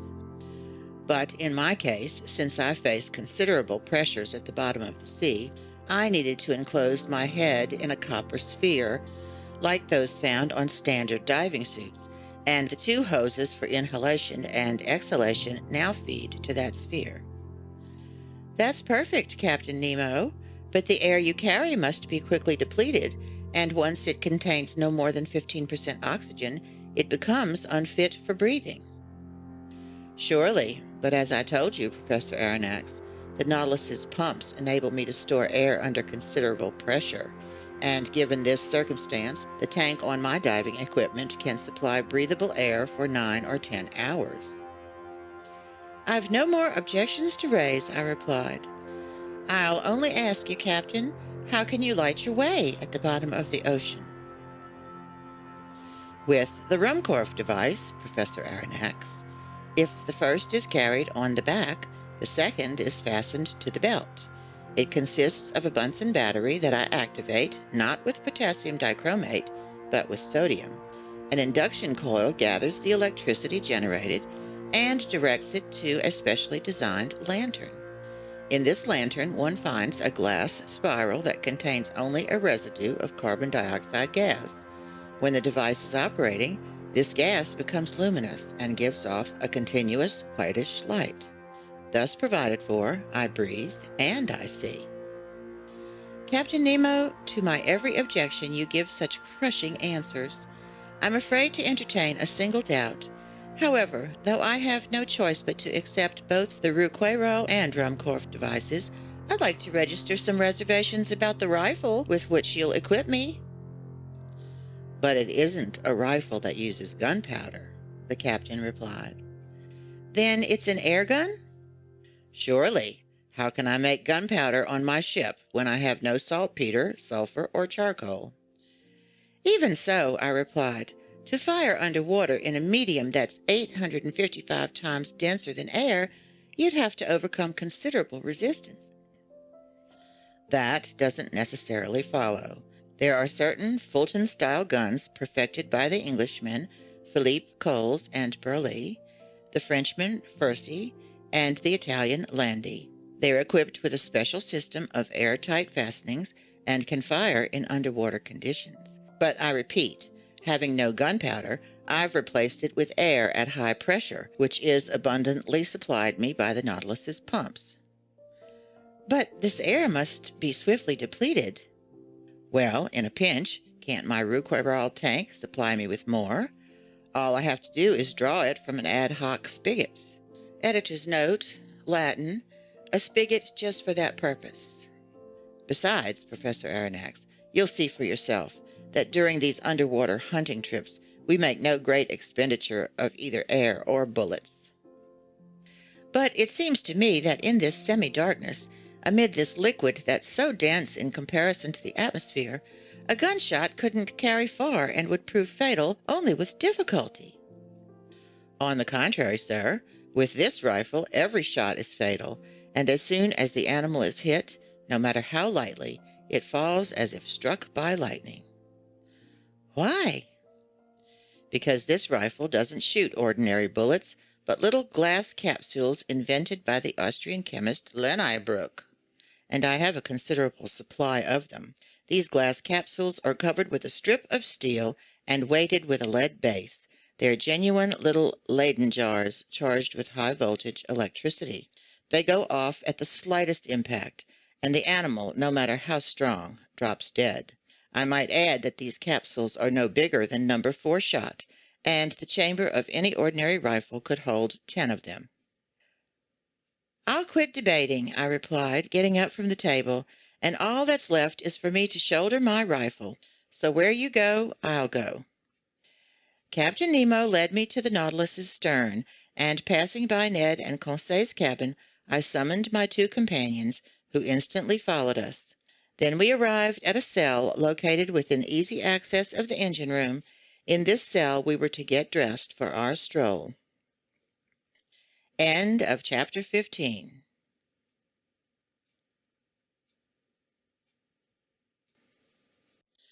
Part 1, Chapter 16 of 20,000 Leagues Under the Sea, an underwater tour of the world by Strolling the Plains. This cell, properly speaking, was the Nautilus's arsenal and wardrobe. Hanging from its walls, a dozen diving outfits were waiting for anybody who wanted to take a stroll. After seeing these, Ned Land exhibited an obvious distaste for the idea of putting one on. "But my gallant Ned," I told him, "the forests of Crespo Island are simply underwater forests." "Oh, great," put in the disappointed harpooner, watching his dreams of fresh meat fade away. "And you, Professor Aronnax, are you going to stick yourself inside these clothes?" "It has to be, Mr. Ned." "Have it your way, sir," the harpooner replied, shrugging his shoulders.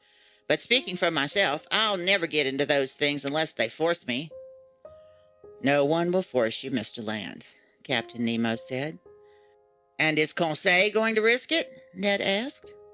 "Where master goes, I go," Conseil replied. At the captain's summons, 2 crewmen came to help us put on these heavy, waterproof clothes made from seamless India rubber and expressly designed to bear considerable pressures. They were like suits of armor that were both yielding and resistant, you might say. These clothes consisted of jacket and pants. The pants ended in bulky footwear adorned with heavy lead soles. The fabric of the jacket was reinforced with copper mail that shielded the chest, protected it from the water's pressure, and allowed the lungs to function freely. The sleeves ended in supple gloves that didn't impede hand movements. These perfected diving suits, it was easy to see, were a far cry from such misshapen costumes as the cork breastplates, leather jumpers, seagoing tunics, barrel helmets, etc., invented and acclaimed in the 18th century. Conseil and I were soon dressed in these diving suits, as were Captain Nemo and one of his companions, a Herculean type who must have been prodigiously strong. All that remained was to encase one's head in its metal sphere. But before proceeding with this operation, I asked the captain for permission to examine the rifles set aside for us. One of the Nautilus's men presented me with a streamlined rifle whose butt was boilerplate steel, hollow inside, and of fairly large dimensions. This served as a tank for the compressed air, which the trigger-operated valve could release into the metal chamber. In a groove where the butt was heaviest, a cartridge clip held some 20 electric bullets that, by means of a spring, automatically took their places in the barrel of the rifle. As soon as one shot had been fired, another was ready to go off. "Captain Nemo," I said, "this is an ideal, easy-to-use weapon. I ask only to put it to the test. But how will we reach the bottom of the sea?" "Right now, Professor, the Nautilus is aground in 10 meters of water, and we've only to depart." "But how will we set out?" "You'll see." Captain Nemo inserted his cranium into its spherical headgear. Conseil and I did the same, but not without hearing the Canadian toss us a sarcastic, "Happy hunting!" On top, the suit ended in a collar of threaded copper onto which the metal helmet was screwed. 3 holes, protected by heavy glass, allowed us to see in any direction with simply a turn of the head inside the sphere. Placed on our backs, the Roqueral device went into operation as soon as it was in position, and for my part, I could breathe with ease. The Ruhmkorff lamp hanging from my belt, my rifle in hand, I was ready to go forth. But in all honesty, while imprisoned in these heavy clothes and nailed to the deck by my lead soles, it was impossible for me to take a single step. But this circumstance had been foreseen because I felt myself propelled into a little room adjoining the wardrobe. Towed in the same way, my companions went with me. I heard a door with watertight seals close after us, and we were surrounded by profound darkness. After some minutes, a sharp hissing reached my ears. I felt a distinct sensation of cold rising from my feet to my chest. Apparently, a stopcock inside the boat was letting in water from outside, which overran us and soon filled up the room. Contrived in the Nautilus's side, a second door then opened. We were lit by a subdued light. An instant later, our feet were treading the bottom of the sea. And now, how can I convey the impressions left on me by this stroll under the waters? Words are powerless to describe such wonders. When even the painter's brush can't depict the effects unique to the liquid element, how can the writer's pen hope to reproduce them? Captain Nemo walked in front, and his companion followed us a few steps to the rear. Conseil and I stayed next to each other, as if daydreaming that through our metal carapaces a little polite conversation might still be possible. Already I no longer felt the bulkiness of my clothes, footwear, and air tank, nor the weight of the heavy sphere inside which my head was rattling like an almond in its shell. Once immersed in water, all these objects lost a part of their weight equal to the weight of the liquid they displaced, and thanks to this law of physics discovered by Archimedes, I did just fine. I was no longer an inert mass, and I had, comparatively speaking, great freedom of movement. Lighting up the seafloor even 30 feet beneath the surface of the ocean, the sun astonished me with its power. The solar rays easily crossed this aqueous mass and dispersed its dark colors. I could easily distinguish objects 100 meters away. Farther on, the bottom was tinted with fine shades of ultramarine. Then, off in the distance, it turned blue and faded in the midst of a hazy darkness. Truly, this water surrounding me was just a kind of air, denser than the atmosphere on land, but almost as transparent. Above me, I could see the calm surface of the ocean. We were walking on sand that was fine-grained and smooth, not wrinkled like beach sand, which preserves the impressions left by the waves. This dazzling carpet was a real mirror, throwing back the sun's rays with startling intensity. The outcome, an immense vista of reflections that penetrated every liquid molecule. Will anyone believe me if I assert that at this 30-foot depth I could see as if it was broad daylight? For a quarter of an hour I trod this blazing sand, which was strewn with tiny crumbs of seashell. Looming like a long reef, the Nautilus's hull disappeared little by little, but when night fell in the midst of the waters, the ship's beacon would surely facilitate our return on board, since its rays carried with perfect distinctness. This effect is difficult to understand for anyone who has never seen light beams so sharply defined on shore. There, the dust that saturates the air gives such rays the appearance of a luminous fog. But above water as well as underwater, shafts of electric light are transmitted with incomparable clarity. Meanwhile, we went ever onward, and these vast plains of sand seemed endless. My hands parted liquid curtains that closed again behind me, and my footprints faded swiftly under the water's pressure. Soon, scarcely blurred by their distance from us, the forms of some objects took shape before my eyes. I recognized the lower slopes of some magnificent rocks, carpeted by the finest zoophyte specimens, and right off, I was struck by an effect unique to this medium. By then, it was 10 o'clock in the morning. The sun's rays hit the surface of the waves at a fairly oblique angle, decomposing by refraction as though passing through a prism. And when this light came in contact with flowers, rocks, buds, seashells, and polyps, the edges of these objects were shaded with all 7 hues of the solar spectrum. This riot of rainbow tints was a wonder, a feast for the eyes, a genuine kaleidoscope of red, green, yellow, orange, violet, indigo, and blue. In short, the whole palette of a color-happy painter. If only I had been able to share with Conseil the intense sensations rising in my brain, competing with him in exclamations of wonderment. If only I had known, like Captain Nemo and his companion, how to exchange thoughts by means of prearranged signals. So, for lack of anything better, I talked to myself. I declaimed inside this copper box that topped my head, spending more air on empty words than was perhaps advisable. Conseil, like me, had stopped before this splendid sight. Obviously, in the presence of these zoophyte and mollusk specimens, the fine lad was classifying his head off. Polyps and echinoderms abounded on the seafloor, various isis coral, cornellarian coral living in isolation, tufts of virginal genus Oculina, formerly known by the name white coral, prickly fungus coral in the shape of mushrooms, sea anemone holding on by their muscular discs, providing a literal flower bed adorned by jellyfish from the genus Porpita, wearing collars of azure tentacles, and starfish that spangled the sand, including vein-like feather stars from the genus Astrophyton that were like fine lace embroidered by the hands of water nymphs. Their festoons swaying to the faint undulations caused by our walking.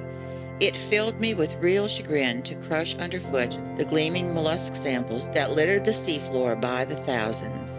Concentric comb shells, hammer shells, coquina, seashells that actually hop around, top-shell snails, red helmet shells, angel wing conchs, sea hares, and so many other exhibits from this inexhaustible ocean.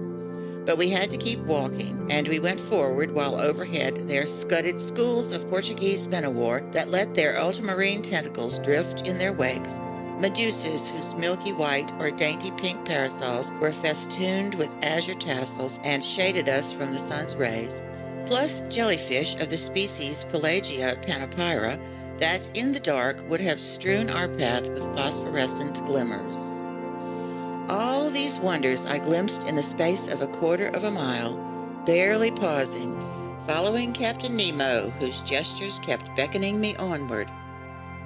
Soon the nature of the seafloor changed. The plains of sand were followed by a bed of that viscous slime Americans call ooze, which is composed exclusively of seashells rich in limestone or silica. Then we crossed a prairie of algae, open sea plants that the waters hadn't yet torn loose, whose vegetation grew in wild profusion. Soft to the foot, these densely textured lawns would have rivaled the most luxuriant carpets woven by the hand of man. But while this greenery was sprawling under our steps, it didn't neglect us overhead. The surface of the water was crisscrossed by a floating arbor of marine plants belonging to that superabundant algae family that numbers more than 2,000 known species. I saw long ribbons of fucus drifting above me, some globular, others tubular. Laurencia, Cladostephus with the slenderest foliage, Rhodymenia palmata resembling the fan shapes of cactus. I observed that green-colored plants kept closer to the surface of the sea, while reds occupied a medium depth, which left blacks and browns in charge of designing gardens and flower beds in the ocean's lower strata.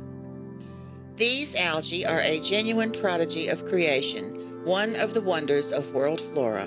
This family produces both the biggest and smallest vegetables in the world, because just as 40,000 near-invisible buds have been counted in one 5 square millimeter space, so also have fucus plants been gathered that were over 500 meters long. We had been gone from the Nautilus for about an hour and a half. It was almost noon. I spotted this fact in the perpendicularity of the sun's rays, which were no longer refracted. The magic of these solar colors disappeared little by little, with emerald and sapphire shades vanishing from our surroundings altogether. We walked with steady steps that rang on the seafloor with astonishing intensity. The tiniest sounds were transmitted with a speed to which the ear is unaccustomed on shore. In fact, water is a better conductor of sound than air, and under the waves, noises carry 4 times as fast. Just then, the seafloor began to slope sharply downward. The light took on a uniform hue. We reached a depth of 100 meters, by which point we were undergoing a pressure of 10 atmospheres. But my diving clothes were built along such lines that I never suffered from this pressure. I felt only a certain tightness in the joints of my fingers, and even this discomfort soon disappeared. As for the exhaustion bound to accompany a 2-hour stroll in such unfamiliar trappings, it was nil. Helped by the water, my movements were executed with startling ease. Arriving at this 300-foot depth, I still detected the sun's rays, but just barely. Their intense brilliance had been followed by a reddish twilight, a midpoint between day and night. But we could see well enough to find our way, and it still wasn't necessary to activate the Ruhmkorff device. Just then Captain Nemo stopped. He waited until I joined him, then he pointed a finger at some dark masses outlined in the shadows a short distance away. "It's the forest of Crespo Island," I thought. and I was not mistaken. End of chapter 16.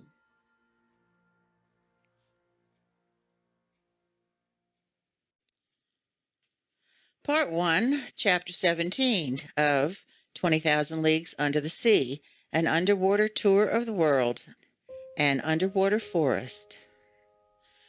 We had finally arrived on the outskirts of this forest, surely one of the finest in Captain Nemo's immense domains. He regarded it as his own and had laid the same claim to it that in the first days of the world the first men had to their forests on land. Besides, who else could dispute his ownership of this underwater property? What other bolder pioneer would come, axe in hand, to clear away its dark underbrush? This forest was made up of big tree-like plants, and when we entered beneath their huge arches, my eyes were instantly struck by the unique arrangement of their branches, an arrangement that I had never before encountered. None of the weeds carpeting the seafloor, none of the branches bristling from the shrubbery, crept or leaned or stretched on a horizontal plane. They all rose straight up towards the surface of the ocean. Every filament or ribbon, no matter how thin, stood ramrod straight. Fucus plants and creepers were growing in stiff perpendicular lines, governed by the density of the element that generated them. After I parted them with my hands, these otherwise motionless plants would shoot right back to their original positions. It was the regimen of verticality. I soon grew accustomed to this bizarre arrangement, likewise to the comparative darkness surrounding us.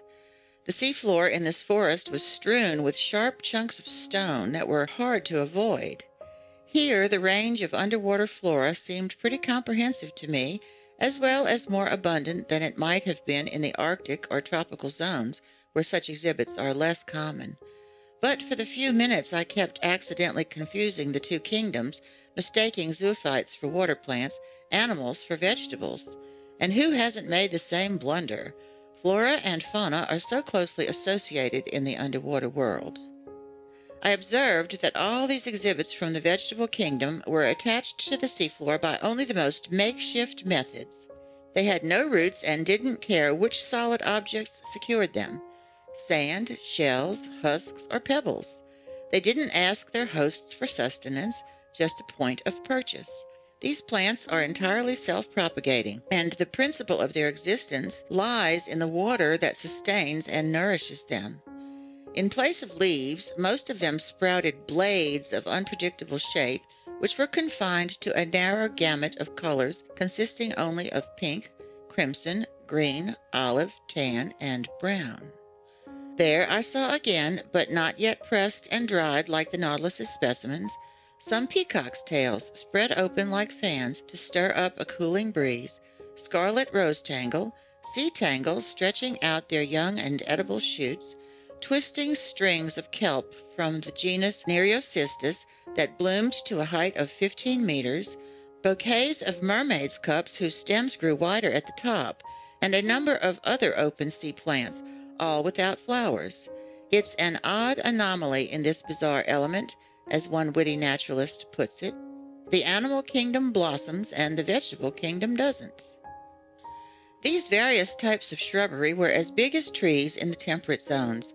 In the damp shade between them, there were clustered actual bushes of moving flowers, hedges of zoophytes, in which there grew stony coral striped with twisting furrows, yellowish sea anemone from the genus Caryophylla with translucent tentacles, plus anemone with grassy tufts from the genus Zoantheria, and to complete the illusion, minnows flitted from branch to branch like a swarm of hummingbirds, while there rose underfoot, like a covey of snipe, yellowfish from the genus Lepisocanthus with bristling jaws and sharp scales, flying gurnards, and pinecone fish. Near 1 o'clock, Captain Nemo gave the signal to halt. Speaking for myself, I was glad to oblige, and we stretched out beneath an arbor of winged kelp whose long, thin tendrils stood up like arrows. This short break was a delight. It lacked only the charm of conversation. But it was impossible to speak, impossible to reply. I simply nudged my big copper headpiece against Conseil's headpiece. I saw a happy gleam in the gallant lad's eyes, and to communicate his pleasure, he jiggled around inside his carapace in the world's silliest way. After 4 hours of strolling, I was quite astonished not to feel any intense hunger. What kept my stomach in such a good mood, I'm unable to say. But in exchange, I experienced that irresistible desire for sleep that comes over every diver. Accordingly, my eyes soon closed behind the heavy glass windows, and I fell into an uncontrollable doze, which until then I had been able to fight off only through the movements of our walking. Captain Nemo and his muscular companion were already stretched out in this clear crystal, setting us a fine nap-time example. How long I was sunk in this torpor I cannot estimate, but when I awoke, it seemed as if the sun were setting toward the horizon. Captain Nemo was already up, and I had started to stretch my limbs, when an unexpected apparition brought me sharply to my feet. A few paces away, a monstrous, meter-high sea spider was staring at me with beady eyes, poised to spring on me. Although my diving suit was heavy enough to protect me from this animal's bites, I couldn't keep back a shudder of horror. Just then Conseil woke up, together with the Nautilus's sailor. Captain Nemo alerted his companion to this hideous crustacean, which a swing of the rifle butt quickly brought down, and I watched the monster's horrible legs writhing in dreadful convulsions. This encounter reminded me that other, more daunting animals must be lurking in these dark reaches, and my diving suit might not be adequate protection against their attacks. Such thoughts hadn't previously crossed my mind, and I was determined to keep on my guard. Meanwhile, I had assumed this rest period would be the turning point in our stroll, but I was mistaken, and instead of heading back to the Nautilus, Captain Nemo continued his daring excursion. The seafloor kept sinking, and its significantly steeper slope took us to greater depths. It must have been nearly 3 o'clock when we reached a narrow valley gorged between high vertical walls and located 150 meters down.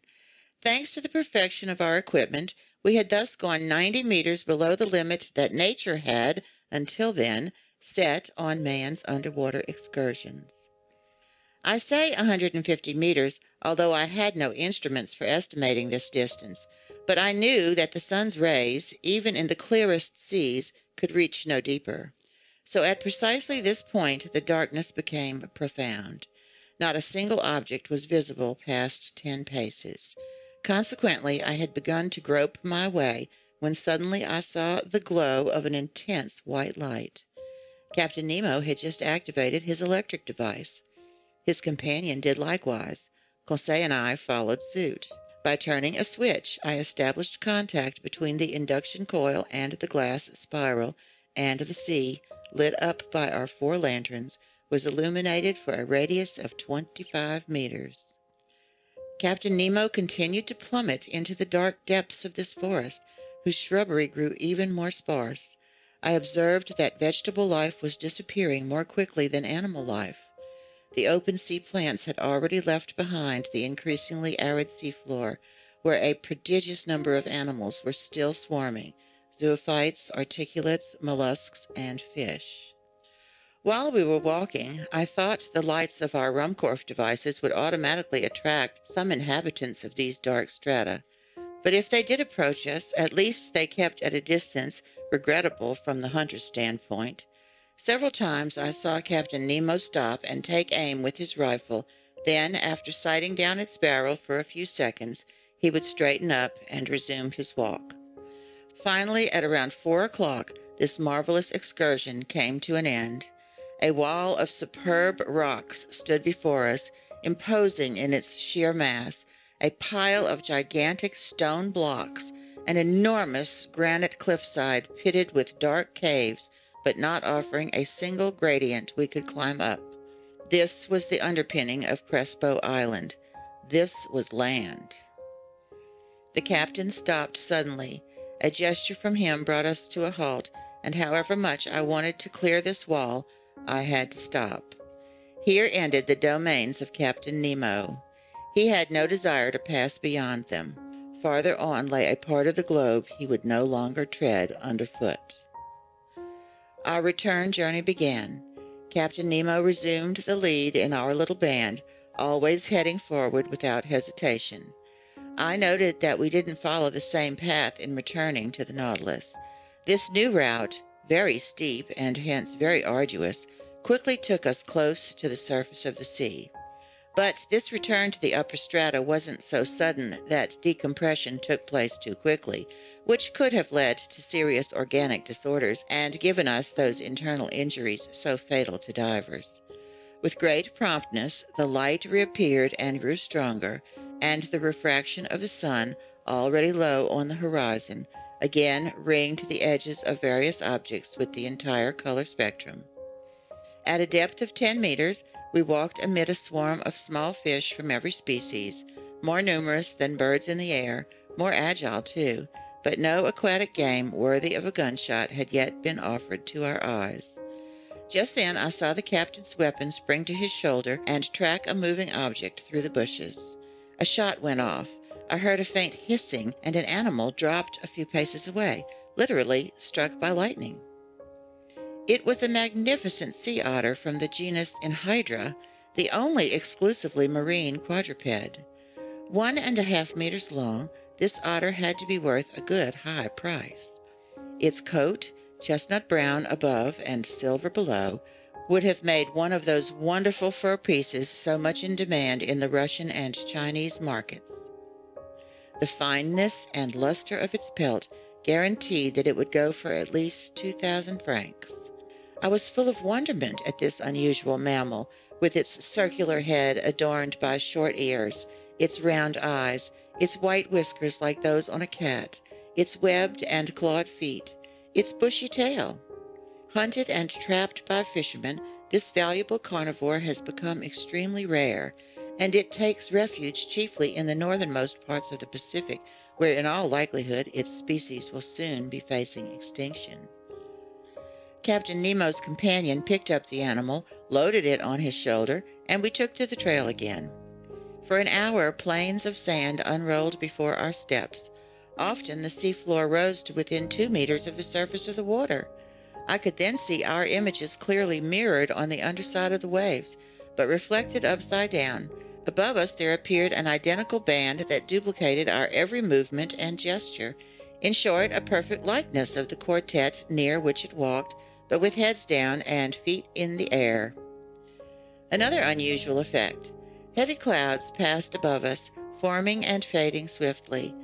But after thinking it over, I realized that these so-called clouds were caused simply by the changing densities of the long ground swells, and I even spotted the foaming whitecaps that their breaking crests were proliferating over the surface of the water. Lastly, I couldn't help seeing the actual shadows of large birds passing over our heads, swiftly skimming the surface of the sea. On this occasion, I witnessed one of the finest gunshots ever to thrill the marrow of a hunter. A large bird with a wide wingspan, quite clearly visible, approached and hovered over us. When it was just a few meters above the waves, Captain Nemo's companion took aim and fired. The animal dropped, electrocuted, and its descent brought it within reach of our adroit hunter, who promptly took possession of it. It was an albatross of the finest species, a wonderful specimen of these open-sea fowl. This incident did not interrupt our walk. For 2 hours we were sometimes led over plains of sand, sometimes over prairies of seaweed that were quite arduous to cross. In all honesty, I was dead tired by the time I spotted a hazy glow half a mile away, cutting through the darkness of the waters. It was the Nautilus's beacon. Within 20 minutes we would be on board, and there I could breathe easy again, because my tank's current air supply seemed to be quite low in oxygen. But I was reckoning without an encounter that slightly delayed our arrival. I was lagging behind some 20 paces when I saw Captain Nemo suddenly come back toward me. With his powerful hands he sent me buckling to the ground, while his companion did the same to Conseil. At first I didn't know what to make of this sudden assault, but I was reassured to observe the captain lying motionless beside me. I was stretched out on the seafloor directly beneath some bushes of algae when I raised my head and spied two enormous masses hurtling by, throwing off phosphorescent glimmers. My blood turned cold in my veins. I saw that we were under threat from a fearsome pair of sharks. They were blue sharks, dreadful man-eaters with enormous tails, dull, glassy stares, and phosphorescent matter oozing from holes around their snouts. They were like monstrous fireflies that could thoroughly pulverize a man in their iron jaws. I don't know if Conseil was busy with their classification, but as for me, I looked at their silver bellies, their fearsome mouths bristling with teeth, from a viewpoint less than scientific, more as a victim than as a professor of natural history. Luckily, these voracious animals have poor eyesight. They went by without noticing us, grazing us with their brownish fins, and miraculously we escaped a danger greater than encountering a tiger deep in the jungle. Half an hour later, guided by its electric trail, we reached the Nautilus. The outside door had been left open, and Captain Nemo closed it after we re-entered the first cell. Then he pressed a button. I heard pumps operating within the ship. I felt the water lowering around me, and in a few moments the cell was completely empty. The inside door opened, and we passed into the wardrobe.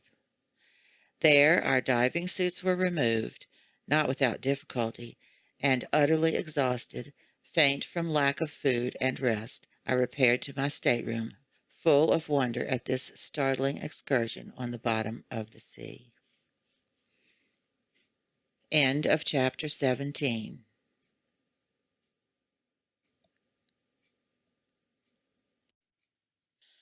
Part 1, Chapter 18 of 20,000 Leagues Under the Sea, an underwater tour of the world, 4,000 leagues under the Pacific.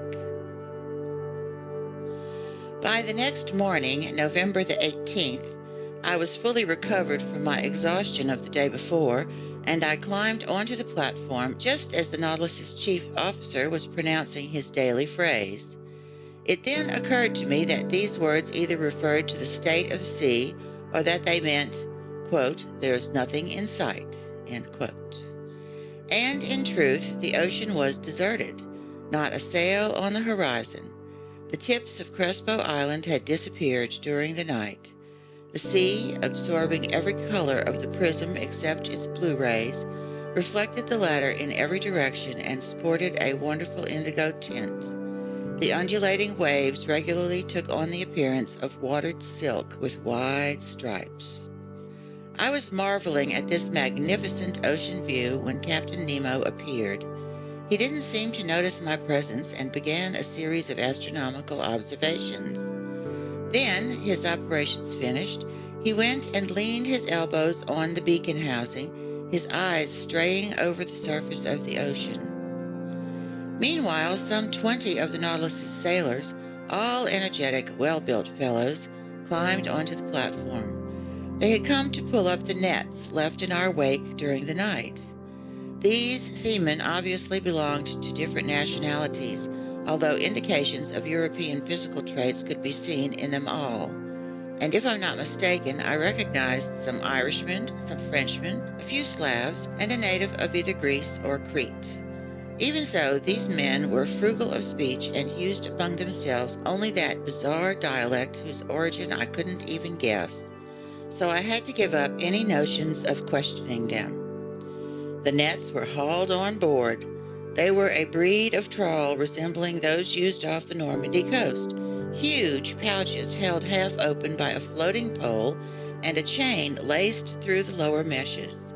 Trailing in this way from these iron glove makers, the resulting receptacles scoured the ocean floor and collected every marine exhibit in their path. That day they gathered up some unusual specimens from these fish-filled waterways, anglerfish whose comical movements qualified them for the epithet clowns, black commerson anglers equipped with their antennas, undulating triggerfish encircled by little red bands, bloated puffers whose venom is extremely insidious, some olive-hued lampreys, snipefish covered with silver scales, cutlass fish whose electrocuting power equals that of the electric eel and the electric ray, scaly featherbacks with brown crosswise bands, greenish codfish, several varieties of goby, etc. Finally, some fish of larger proportions, a 1-meter jack with a prominent head, several fine bonito from the genus Scomber, decked out in the colors blue and silver, and 3 magnificent tuna whose high speeds couldn't save them from our trawl. I estimate that this cast of the net brought in more than 1,000 pounds of fish. It was a fine catch, but not surprising. In essence, these nets stayed in our wake for several hours, incarcerating an entire aquatic world in prisons made of thread. So we were never lacking in provisions of the highest quality, which the Nautilus's speed and the allure of its electric light could continually replenish. These various exhibits from the sea were immediately lowered down the hatch in the direction of the storage lockers, some to be eaten fresh, others to be preserved. After its fishing was finished and its air supply renewed, I thought the Nautilus would resume its underwater excursion, and I was getting ready to return to my stateroom when Captain Nemo turned to me and said without further preamble, "Look at this ocean, Professor. Doesn't it have the actual gift of life? Doesn't it experience both anger and affection? Last evening it went to sleep, just as we did, and there it is, waking up after a peaceful night." No hellos or good mornings for this gent. You would have thought this eccentric individual was simply continuing a conversation we'd already started. "See," he went on, "it's waking up under the sun's caresses. It's going to relive its daily existence. What a fascinating field of study lies in watching the play of its organism. It owns a pulse and arteries. It has spasms, and I side with the scholarly Commander Maury, who discovered that it has a circulation as real as the circulation of blood in animals." I'm sure that Captain Nemo expected no replies from me, and it seemed pointless to pitch in with "Ah, yes, exactly," or "How right you are." Rather, he was simply talking to himself, with long pauses between sentences. He was meditating out loud.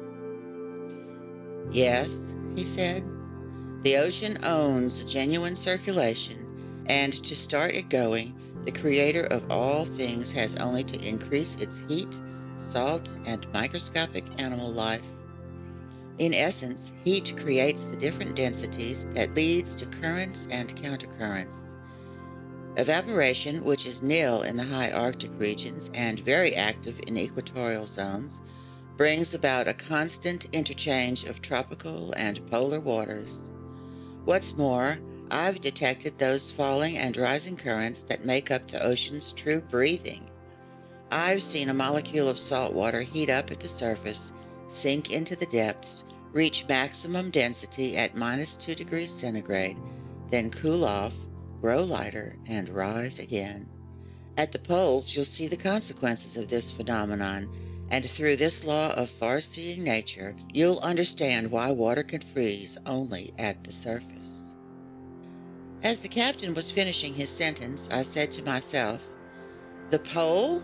Is this brazen individual claiming he'll take us even to that location?"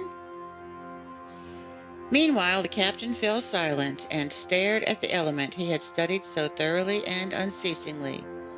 Then, going on, "Salts," he said, "fill the sea in considerable quantities, Professor, and if you removed all its dissolved saline content, you'd create a mass measuring 4,500,000 cubic leagues, which, if it were spread all over the globe, would form a layer more than 10 meters high. And don't think that the presence of these salts is due merely to some whim of nature. No, they make ocean water less open to evaporation and prevent winds from carrying off excessive amounts of steam, which, when condensing, would submerge the temperate zones. Salts play a leading role, the role of stabilizer for the general ecology of the globe." Captain Nemo stopped, straightened up, took a few steps along the platform, and returned to me. As for those billions of tiny animals, he went on, those infusoria that live by the millions in one droplet of water, 800,000 of which are needed to weigh 1 milligram, their role is no less important. They absorb the marine salts, they assimilate the solid elements in the water, and since they create coral and madrepores, they're the true builders of limestone continents. And so, after they've finished depriving our water drop of its mineral nutrients, the droplet gets lighter, rises to the surface, there absorbs more salts left behind through evaporation, gets heavier, sinks again, and brings those tiny animals new elements to absorb. The outcome? A double current, rising and falling, constant movement, constant life, more intense than on land, more abundant, more infinite. Such life blooms in every part of this ocean, an element fatal to man, they say, but vital to myriads of animals, and to me. When Captain Nemo spoke in this way, he was transfigured, and he filled me with extraordinary excitement. There, he added, out there lies true existence, and I can imagine the founding of nautical towns, clusters of underwater households that, like the Nautilus, would return to the surface of the sea to breathe each morning. Free towns, if ever there were. Independent cities. Then again, who knows whether some tyrant— Captain Nemo finished his sentence with a vehement gesture. Then, addressing me directly, as if to drive away an ugly thought, "Professor Aronnax," he asked me, "do you know the depth of the ocean floor?" "At least, Captain, I know what the major soundings tell us." "Could you quote them to me, so I can double-check them as the need arises?"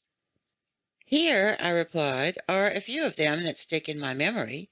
If I'm not mistaken, an average depth of 8,200 meters was found in the North Atlantic, and 2,500 meters in the Mediterranean. The most remarkable soundings were taken in the South Atlantic near the 35th parallel, and they gave 12,000 meters, 14,091 meters, and 15,149 meters. All in all, it's estimated that if the sea bottom were made level, its average depth would be about 7 kilometers. "Well, Professor," Captain Nemo replied, "we'll show you better than that, I hope. As for the average depth of this part of the Pacific, I'll inform you that it's a mere 4,000 meters." This said, Captain Nemo headed to the hatch and disappeared down the ladder. I followed him and went back to the main lounge. The propeller was instantly set in motion, and the log gave our speed as 20 miles per hour. Over the ensuing days and weeks, Captain Nemo was very frugal with his visits. I saw him only at rare intervals. His chief officer regularly fixed the positions I found reported on the chart, and in such a way that I could exactly plot the Nautilus's course. Conseil and Land spent the long hours with me. Conseil had told his friend about the wonders of our undersea stroll, and the Canadian was sorry he hadn't gone along. But I hoped an opportunity would arise for a visit to the forests of Oceania. Almost every day the panels in the lounge were open for some hours, and our eyes never tired of probing the mysteries of the underwater world. The Nautilus's general heading was southeast, and it stayed at a depth between 100 and 150 meters. However, from Lord knows what whim, one day it did a diagonal dive by means of its slanting fins, reaching strata located 2,000 meters underwater. The thermometer indicated a temperature of 4.25 degrees centigrade, which at this depth seemed to be a temperature common to all latitudes. On November 26th, at 3 o'clock in the morning, the Nautilus cleared the Tropic of Cancer at longitude 172 degrees. On the 27th, it passed in sight of the Hawaiian Islands, where the famous Captain Cook met his death on February 14, 1779. By then we had fared 4,860 leagues from our starting point. When I arrived on the platform that morning, I saw the island of Hawaii 2 miles to leeward, the largest of the 7 islands making up this group. I could clearly distinguish the tilled soil on its outskirts, the various mountain chains running parallel with its coastline, and its volcanoes, crowned by Mauna Kea, whose elevation is 5,000 meters above sea level. Among other specimens from these waterways, our nets brought up some peacock-tailed flabellarian coral, polyps flattened into stylish shapes and unique to this part of the ocean. The Nautilus kept on its southeasterly heading. On December 1st, it cut the equator at longitude 142 degrees, and on the 4th of the same month, after a quick crossing marked by no incident, we raised the Marquesas Islands. 3 miles off, in latitude 8 degrees 57 minutes south and longitude 139 degrees 32 minutes west, I spotted Martin Point on Nuku Hiva, chief member of this island group that belongs to France. I could make out only its wooded mountains on the horizon because Captain Nemo hated to hug shore. There our nets brought up some fine fish samples, dolphin fish with azure fins, gold tails, and flesh that's unrivaled in the entire world, wrasse from the genus Hologymnosus that were nearly denuded of scales but exquisite in flavor, knife jaws with bony beaks, yellowish albacore that were as tasty as bonita, all fish worth classifying in the ship's pantry. After leaving these delightful islands to the protection of the French flag, the Nautilus covered about 2,000 miles from December 4 to the 11th. Its navigating was marked by an encounter with an immense school of squid, unusual mollusks that are near neighbors of the cuttlefish. French fishermen give them the name cuckold fish, and they belong to the class Cephalopoda, family Dibranchiata, consisting of themselves together with cuttlefish and argonauts. The naturalists of antiquity made a special study of them, and these animals furnished many ribald figures of speech for soapbox orators in the Greek marketplace, as well as excellent dishes for the tables of rich citizens, if we're to believe Athenaeus, a Greek physician predating Galen. It was during the night of December 9-10 that the Nautilus encountered this army of distinctly nocturnal mollusks. They numbered in the millions. They were migrating from the temperate zones toward zones still warmer, following the itineraries of herring and sardines. We stared at them through the thick glass windows. They swam backward with tremendous speed, moving by means of their locomotive tubes, chasing fish and mollusks, eating the little ones, eaten by the big ones, and tossing in indescribable confusion the 10 feet that nature had rooted in their head like a hairpiece of pneumatic snakes. Despite its speed, the Nautilus navigated for several hours in the midst of this school of animals, and its nets brought up an incalculable number, among which I recognized all 9 species that Professor Orbigny had classified as native to the Pacific Ocean. During this crossing, the sea continually lavished us with the most marvelous sights. Its variety was infinite. It changed its settings and decor for the mere pleasure of our eyes, and we were called upon not simply to contemplate the works of our Creator in the midst of the liquid element, but also to probe the ocean's most daunting mysteries. During the day of December 11, I was busy reading in the main lounge. Ned Land and Conseil were observing the luminous waters through the gaping panels. The Nautilus was motionless. Its ballast tanks full, it was sitting at a depth of 1,000 meters in a comparatively unpopulated region of the ocean, where only larger fish put in occasional appearances. Just then I was studying a delightful book by Jean Massé, The Servants of the Stomach, and savoring its ingenious teachings, when Conseil interrupted my reading. "Would Master kindly come here for an instant?" he said to me in an odd voice. "What is it, Conseil?" "It's something that Master should see." I stood up, went, leaned on my elbows before the window, and I saw it. In the broad electric daylight, an enormous black mass, quite motionless, hung suspended in the midst of the waters. I observed it carefully, trying to find out the nature of this gigantic cetacean. Then a sudden thought crossed my mind. "A ship!" I exclaimed. "Yes," the Canadian replied, "a disabled craft that's sinking straight down." Ned Land was not mistaken. We were in the presence of a ship whose severed shrouds still hung from their clasps. Its hull looked in good condition, and it must have gone under only a few hours before. The stumps of 3 masts, chopped off 2 feet above the deck, indicated a flooding ship that had been forced to sacrifice its masting. But it had heeled sideways, filling completely, and it was listing to port even yet. A sorry sight, this carcass lost under the waves, but sorrier still was the sight on its deck, where, lashed with ropes to prevent their being washed overboard, some human corpses still lay. I counted 4 of them, 4 men, one still standing at the helm. Then a woman, halfway out of the skylight on the afterdeck, holding a child in her arms. This woman was young. Under the brilliant lighting of the Nautilus's rays, I could make out her features, which the water hadn't yet decomposed. With a supreme effort, she had lifted her child above her head, and the poor little creature's arms were still twined around its mother's neck.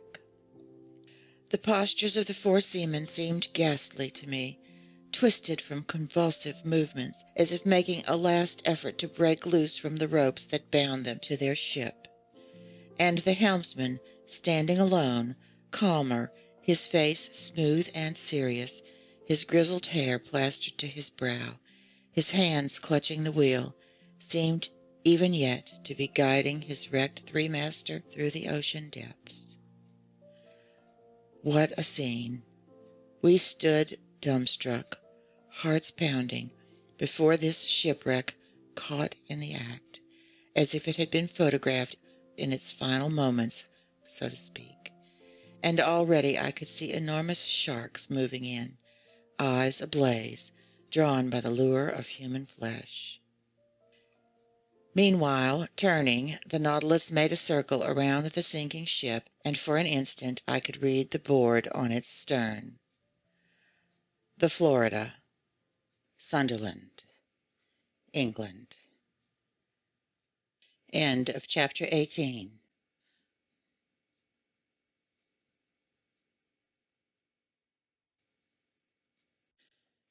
Part 1, Chapter 19 of 20,000 Leagues Under the Sea, an underwater tour of the world, Vanikoro.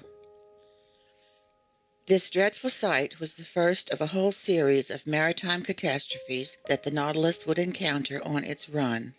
When it plied more heavily traveled seas, we often saw wrecked hulls rotting in mid-water, and farther down, cannons, shells, anchors, chains, and 1,000 other iron objects rusting away. Meanwhile, continuously swept along by the Nautilus, where we lived in near isolation, we raised the Tuamotu Islands on December 11th, that old, dangerous group associated with the French global navigator, Commander Bougainville.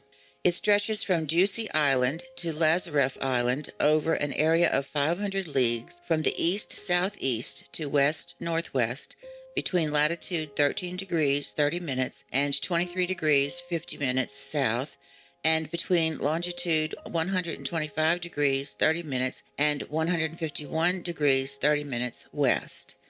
This island group covers a surface area of 370 square leagues, and it's made up of some 60 subgroups, among which we noted the Gambier group, which is a French protectorate.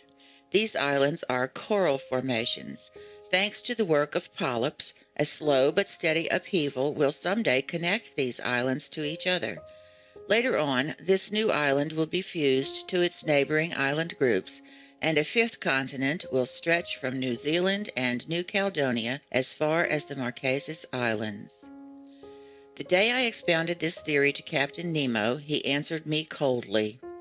The Earth doesn't need new continents, but new men. Sailor's luck led the Nautilus straight to Rayo Island, one of the most unusual in this group, which was discovered in 1822 by Captain Bell aboard the Minerva. So I was able to study the madreporic process that has created the islands in this ocean.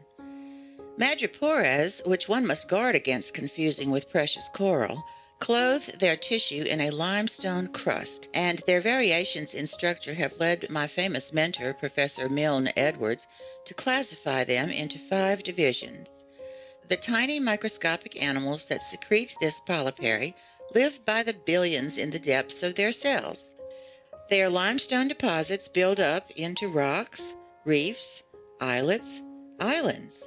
In some places they form atolls, a circular ring surrounding a lagoon or small inner lake that gaps place in contact with the sea. Elsewhere, they take the shape of barrier reefs, such as those that exist along the coasts of New Caledonia and several of the Tuamotu Islands. In still other localities, such as Reunion Island and the island of Mauritius, they build fringing reefs, high, straight walls next to which the ocean's depth is considerable. While cruising along only a few cable lengths from the underpinning of Rayo Island, I marveled at the gigantic piece of work accomplished by these microscopic laborers. These walls were the express achievements of madrepores known by the names fire coral, finger coral, star coral, and stony coral. These polyps grow exclusively in the agitated strata at the surface of the sea, and so it's in the upper reaches that they begin these substructures, which sink little by little together with the secreted rubble binding them. This, at least, is the theory of Mr. Charles Darwin, who thus explains the formation of atolls, a theory superior, in my view, to the one that says these madreporic edifices sit on the summits of mountains or volcanoes submerged a few feet below sea level. I could observe these strange walls quite closely. Our sounding lines indicated that they dropped perpendicularly for more than 300 meters, and our electric beams made the bright limestone positively sparkle.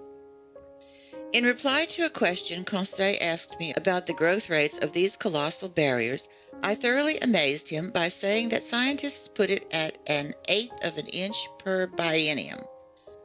Therefore, he said to me, to build these walls it took 192,000 years, my gallant Conseil, which significantly extends the biblical days of creation. What's more, the formation of coal, in other words, the petrification of forests swallowed by floods, and the cooling of basaltic rocks likewise call for a much longer period of time. I might add that those days in the Bible must represent whole epochs, and not literally the lapse of time between 2 sunrises, because according to the Bible itself, the sun doesn't date from the first day of creation. When the Nautilus returned to the surface of the ocean, I could take in Rayo Island over its whole flat, wooded expanse. Obviously, its madreporic rocks had been made fertile by tornadoes and thunderstorms. One day, carried off by a hurricane from neighboring shores, some seed fell onto these limestone beds, mixing with decomposed particles of fish and marine plants to form vegetable humus. Propelled by the waves, a coconut arrived on this new coast. Its germ took root. Its tree grew tall, catching steam off the water. A brook was born. Little by little, vegetation spread. Tiny animals, worms, insects, rode ashore on tree trunks, snatched from the islands to windward. Turtles came to lay their eggs. Birds nested in the young trees. In this way, animal life developed, and drawn by the greenery and fertile soil, man appeared. And that's how these islands were formed, the immense achievement of microscopic animals. Near evening, Rayo Island melted into the distance, and the Nautilus noticeably changed course. After touching the Tropic of Capricorn at longitude 135 degrees, it headed west-northwest, going back up the whole intertropical zone. Although the summer sun lavished its rays on us, we never suffered from the heat, because 30 or 40 meters underwater, the temperature didn't go over 10 degrees to 12 degrees centigrade. By December 15th, we had left the alluring Society Islands in the west, likewise elegant Tahiti, Queen of the Pacific. In the morning, I spotted this island's lofty summits a few miles to leeward. Its waters supplied excellent fish for the tables on board. mackerel, bonito, albacore, and a few varieties of that sea serpent named the moray eel. The Nautilus had cleared 8,100 miles. We logged 9,720 miles when we passed between the Tonga Islands, where crews from the Argo, Port-au-Prince, and Duke of Portland had perished, and the island group of Samoa, scene of the slaying of Captain de Langle, friend of that long-lost navigator, the Count de la Pérouse. Then we raised the Fiji Islands, where savages slaughtered sailors from the Union, as well as Captain Bureau, commander of the Darling Josephine out of Nantes, France. Extending over an expanse of 100 leagues north to south and over 90 leagues east to west, this island group lies between latitude 2 degrees and 6 degrees south and between longitude 174 degrees and 179 degrees west. It consists of a number of islands, islets, and reefs, among which we noted the islands of Viti-Levu, Vanuatu-Levu, and Kadavu. It was the Dutch navigator Tasman who discovered this group in 1643, the same year the Italian physicist Torricelli invented the barometer and King Louis XIV ascended the French throne. I'll let the reader decide which of these deeds was more beneficial to humanity.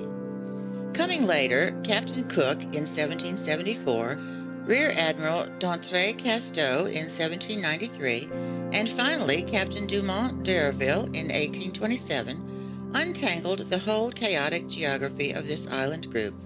The Nautilus drew near Wailea Bay, an unlucky place for England's Captain Dillon, who was the first to shed light on the long-standing mystery surrounding the disappearance of ships under the Count de la Pérouse. This bay, repeatedly dredged, furnished a huge supply of excellent oysters. As the Roman playwright Seneca recommended, we opened them right at our table, then stuffed ourselves. These mollusks belonged to the species known by the name Ostrea lamellosa, whose members are quite common off Corsica. The Wailea oyster bank must have been extensive, and for certain, if they hadn't been controlled by numerous natural checks, these clusters of shellfish would have ended up jam-packing the bay, since as many as 2 million eggs have been counted in a single individual. And if Mr. Ned Land did not repent of his gluttony at our oyster fest, it's because oysters are the only dish that never causes indigestion. In fact, it takes no less than 16 dozen of these headless mollusks to supply the 315 grams that satisfy one man's minimum daily requirement for nitrogen. On December 25th, the Nautilus navigated amid the island group of New Hebrides, which the Portuguese seafarer Queiroz discovered in 1606, which Commander Bougainville explored in 1768, and to which Captain Cook gave its current name in 1773. This group is chiefly made up of 9 large islands and forms a 120-league strip from the north-northwest to the south-southeast, lying between latitude 2 degrees and 15 degrees south and between longitude 164 degrees and 168 degrees. At the moment of our noon sights, we passed fairly close to the island of Oru, which looked to me like a mass of green woods crowned by a peak of great height. That day it was Yuletide, and it struck me that Ned Land badly missed celebrating Christmas, that genuine family holiday where Protestants are such zealots. I hadn't seen Captain Nemo for over a week when, on the morning of the 27th, he entered the main lounge, as usual acting as if he'd been gone for just 5 minutes. I was busy tracing the Nautilus's course on the world map. The captain approached, placed a finger over a position on the chart, and pronounced just one word: Vanikoro. This name was magic. It was the name of those islets where vessels under the Count de la Pérouse had miscarried. I straightened suddenly. "The Nautilus is bringing us to Vanikoro?" I asked.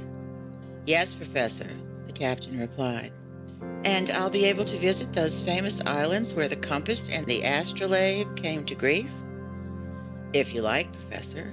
"When will we reach Vanikoro?" "We already have, Professor." Followed by Captain Nemo, I climbed onto the platform, and from there my eyes eagerly scanned the horizon. In the northeast, there emerged two volcanic islands of unequal size, surrounded by a coral reef whose circuit measured 40 miles. We were facing the island of Vanikoro proper, to which Captain Dumont d'Urville had given the name Island of the Search. We lay right in front of the little harbor of Vanna, located in latitude 16 degrees 4 minutes south and longitude 164 degrees 32 minutes east. Its shores seemed covered with greenery from its beaches to its summits inland, crowned by Mount Kapogo, which is 476 fathoms high. After clearing the outer belt of rocks via a narrow passageway, the Nautilus lay inside the breakers where the sea had a depth of 30 to 40 fathoms. Under the green shade of some tropical evergreens, I spotted a few savages who looked extremely startled at our approach. In this long, blackish object advancing flush with the water, didn't they see some fearsome cetacean that they were obliged to view with distrust? Just then, Captain Nemo asked me what I knew about the shipwreck of the Count de la Pérouse. "What everybody knows, Captain," I answered him. "And could you kindly tell me what everybody knows?" he asked me in a gently ironic tone. "Very easily." I related to him what the final deeds of Captain Dumont d'Urville had brought to light, deeds described here in this heavily condensed summary of the whole matter. In 1785, the Count de la Pérouse and his subordinate, Captain Lalande, were sent by King Louis XVI of France on a voyage to circumnavigate the globe. They boarded two sloops of war, the Compass and the Astrolabe, which were never seen again. In 1791, justly concerned about the fate of these two sloops of war, the French government fitted out two large cargo boats, the Search and the Hope, which left Brest on September 28th under orders from Rear Admiral Bruni d'Entrecasteaux. 2 months later, testimony from a certain Commander Bowen aboard the Albemarle alleged that rubble from shipwrecked vessels had been seen on the coast of New Georgia. But d'Entrecasteaux was unaware of this news, which seemed a bit dubious anyhow, and headed toward the Admiralty Islands, which had been named in a report by one Captain Hunter as the site of the Count de la Pérouse's shipwreck. They looked in vain. The Hope and the Search passed right by Vanikoro without stopping there, and overall this voyage was plagued with misfortune, ultimately costing the lives of Rear Admiral d'Entrecasteaux, 2 of his subordinate officers, and several seamen from his crew. It was an old hand at the Pacific, the English adventurer Captain Peter Dillon, who was the first to pick up the trail left by castaways from the wrecked vessels. On May 15, 1824, his ship, the St. Patrick, passed by Tikopia Island, one of the New Hebrides. There, a native boatman pulled alongside in a dugout canoe and sold Dillon a silver sword hilt bearing the imprint of characters engraved with the cutting tool known as a burin. Furthermore, this native boatman claimed that during a stay in Vanikoro 6 years earlier, he had seen 2 Europeans belonging to ships that had run aground on the island's reefs many years before. Dillon guessed that the ships at issue were those under the Count de la Pérouse, ships whose disappearance had shaken the entire world. He tried to reach Vanikoro, where, according to the native boatman, a good deal of rubble from the shipwreck could still be found, but winds and currents prevented his doing so. Dillon returned to Calcutta. There he was able to interest the Asiatic Society and the East India Company in his discovery. A ship named after the Search was placed at his disposal, and he departed on January 23, 1827, accompanied by a French deputy. This new Search, after putting in at several stops over the Pacific, dropped anchor before Vanikoro on July 7, 1827, in the same harbor of Vanna where the Nautilus was currently floating.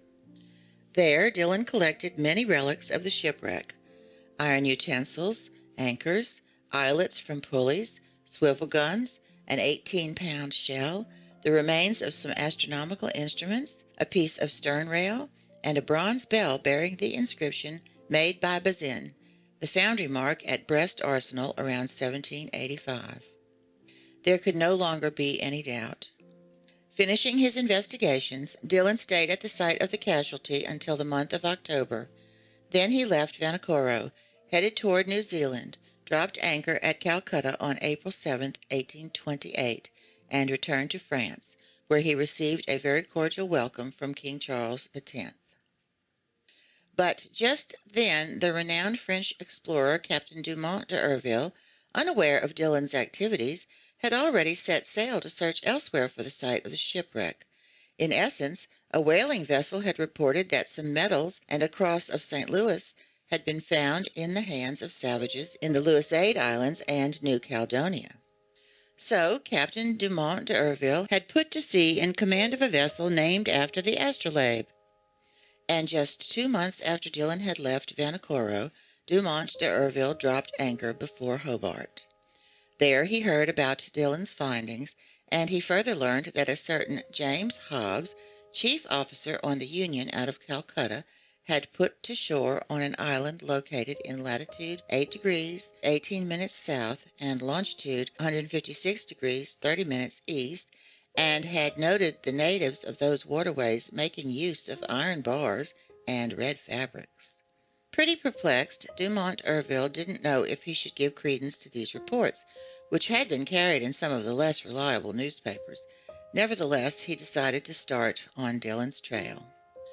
On February 10, 1828, the new astrolabe hove before Tecopa Island, took on a guide and interpreter in the person of a deserter who had settled there, plied a course toward Vanikoro, raised it on February the 12th, sailed along its reefs until the 14th, and only on the 20th dropped anchor inside its barrier in the harbor of Vanna. On the 23rd, several officers circled the island and brought back some rubble of little importance. The natives, adopting a system of denial and evasion, refused to guide them to the site of the casualty. This rather shady conduct aroused the suspicion that the natives had mistreated the castaways, and in truth, the natives seemed afraid that Dumont d'Urville had come to avenge the Count de la Pérouse and his unfortunate companions. But on the 26th, appeased with gifts and seeing that they didn't need to fear any reprisals, the natives led the chief officer, Mr. Jacquinot, to the site of the shipwreck. At this location, in 3 or 4 fathoms of water between the Payou and Vanna reefs, there lay some anchors, cannons, and ingots of iron and lead, all caked with limestone concretions. A launch and whaleboat from the new astrolabe were steered to this locality, and after going to exhausting lengths, their crews managed to dredge up an anchor weighing 1,800 pounds, a cast-iron 8-pounder cannon, a lead ingot, and 2 copper swivel guns. Questioning the natives, Captain Dumont d'Urville also learned that after La Pérouse's 2 ships had miscarried on the island's reefs, the Count had built a smaller craft, only to go off and miscarry a second time. Where? Nobody knew. The commander of the new astrolabe then had a monument erected under a tuft of mangrove in memory of the famous navigator and his companions. It was a simple quadrangular pyramid set on a coral base, with no ironwork to tempt the natives' avarice. Then Dumont d'Urville tried to depart, but his crews were run down from the fevers raging on these unsanitary shores, and quite ill himself, he was unable to weigh anchor until March 17th. Meanwhile, fearing that Dumont d'Urville wasn't abreast of Dillon's activities, the French government sent a sloop of war to Vanikoro, the Bayonnaise, under Commander Legarat de Tromelin, who had been stationed on the American west coast. Dropping anchor before Vanikoro a few months after the new astrolabe's departure, the Bayonnaise didn't find any additional evidence, but verified that the savages hadn't disturbed the memorial honoring the Count de la Pérouse. This is the substance of the account I gave Captain Nemo. So, he said to me, the castaways built a 3rd ship on Vanikoro Island, and to this day nobody knows where it went and perished? Nobody knows. Captain Nemo didn't reply, but signaled me to follow him to the main lounge. The Nautilus sank a few meters beneath the waves, and the panels opened. I rushed to the window and saw crusts of coral, fungus coral, siphonula coral, alcyon coral, sea anemone from the genus Caryophylla, plus myriads of charming fish, including greenfish, damselfish, sweepers, snappers, and squirrelfish. Underneath this coral covering I detected some rubble the old dredges hadn't been able to tear free. Iron stirrups, anchors, cannons, shells, tackle from the capstan, a stem post, all objects hailing from the wrecked ships and now carpeted in moving flowers.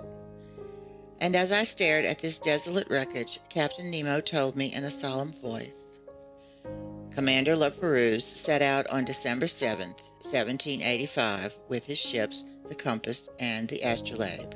He dropped anchor first at Botany Bay, visited the Tonga Islands and New Caledonia, headed toward the Santa Cruz Islands, and put in at Nomuka, one of the islands in the Apia group. Then his ships arrived at the unknown reefs of Vanikoro. Traveling in the lead, the Compass ran afoul of breakers on the southerly coast. The Astrolabe went to its rescue and also ran aground. The first ship was destroyed almost immediately.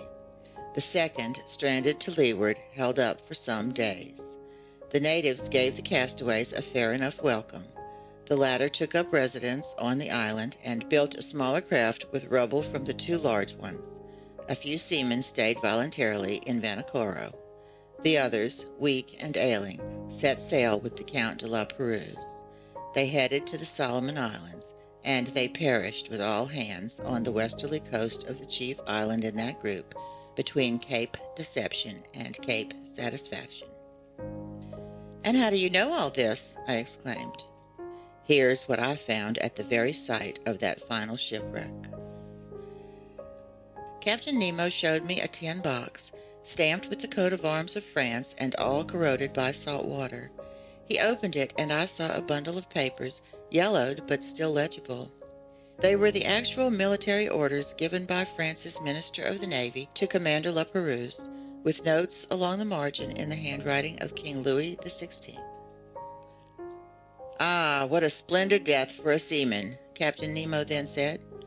"A coral grave is a tranquil grave, and may heaven grant that my companions and I rest in no other."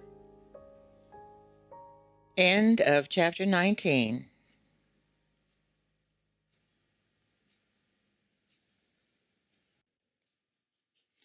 Part 1, Chapter 20 of 20,000 Leagues Under the Sea, an underwater tour of the world, the Torres Strait.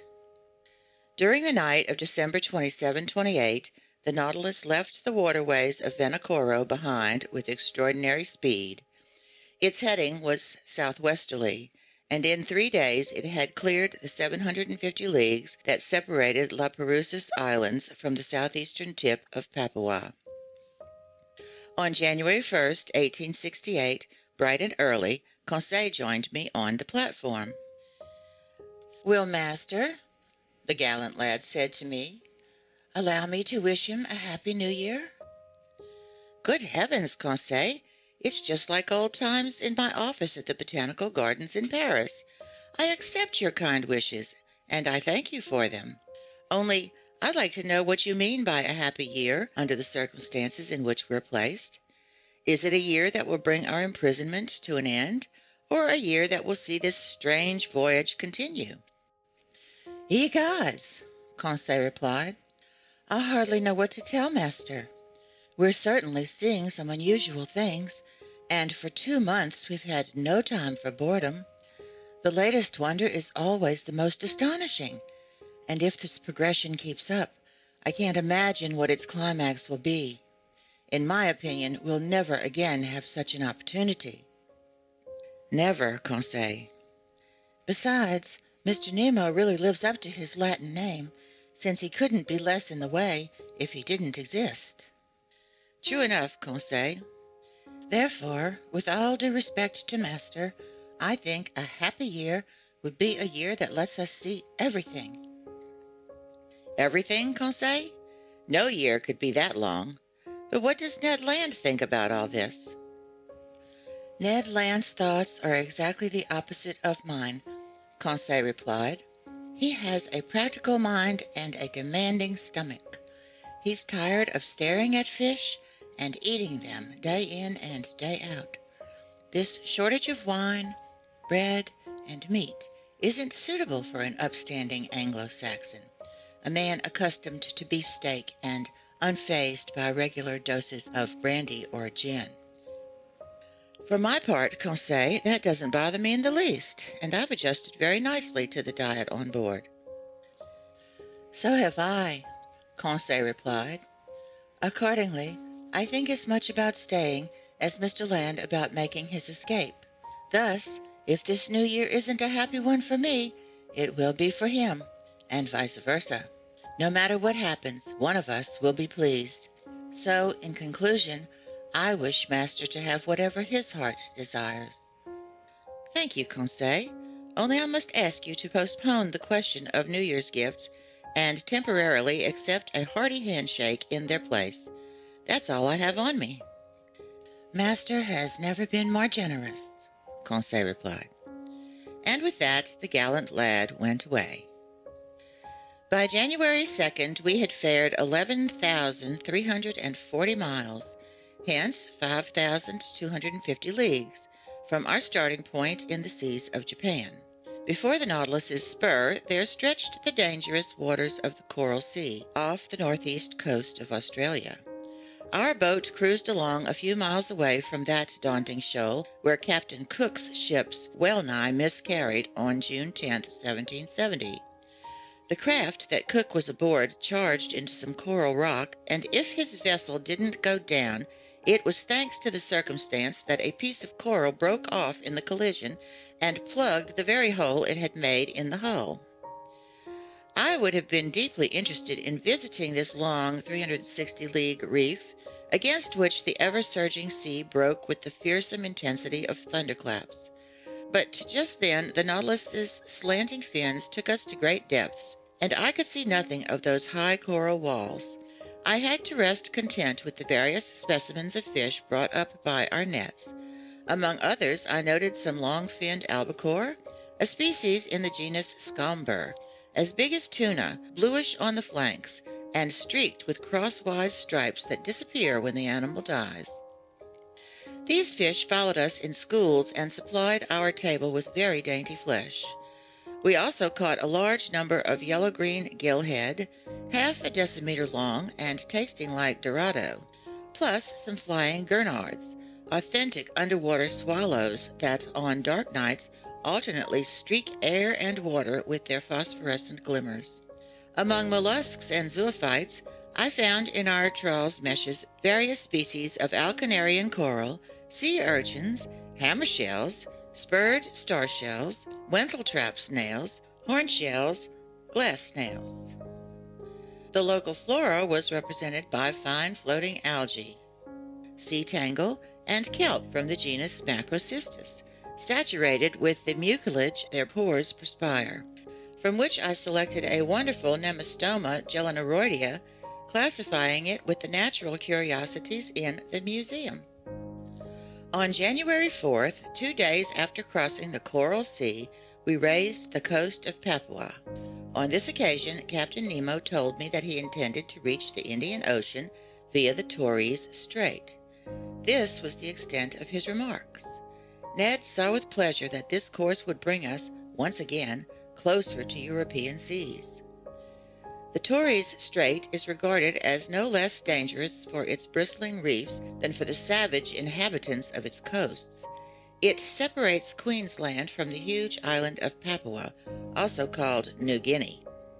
Papua is 400 leagues long by 130 leagues wide, with a surface area of 40,000 geographical leagues. It's located between latitude 0 degrees 19 minutes and 10 degrees 2 minutes south, and between longitude 128 degrees 23 minutes and 146 degrees 15 minutes. At noon, while the chief officer was taking the sun's altitude, I spotted the summits of the Arfak Mountains, rising in terraces and ending in sharp peaks. Discovered in 1511 by the Portuguese Francisco Serrano, these shores were successively visited by Don Jorge de Meneses in 1526, by Juan de Grijalva in 1527, by the Spanish general Alvaro de Saavedra in 1528, by Inigo Ortiz in 1545, by the Dutchman Schouten in 1616, by Nicholas Struik in 1753, by Tasman, Dampier, Femelle, Carteret, Edwards, Bougainville, Cook, McClure, and Thomas Forrest, by Rear Admiral d'Entrecasteaux in 1792, by Louis Isidore Duperrey in 1823, and by Captain Dumont d'Urville in 1827. It's the heartland of the blacks who occupy all Malaysia, Monsieur de Rienzi has said, and I hadn't the foggiest inkling that sailor's luck was about to bring me face to face with these daunting Andaman aborigines.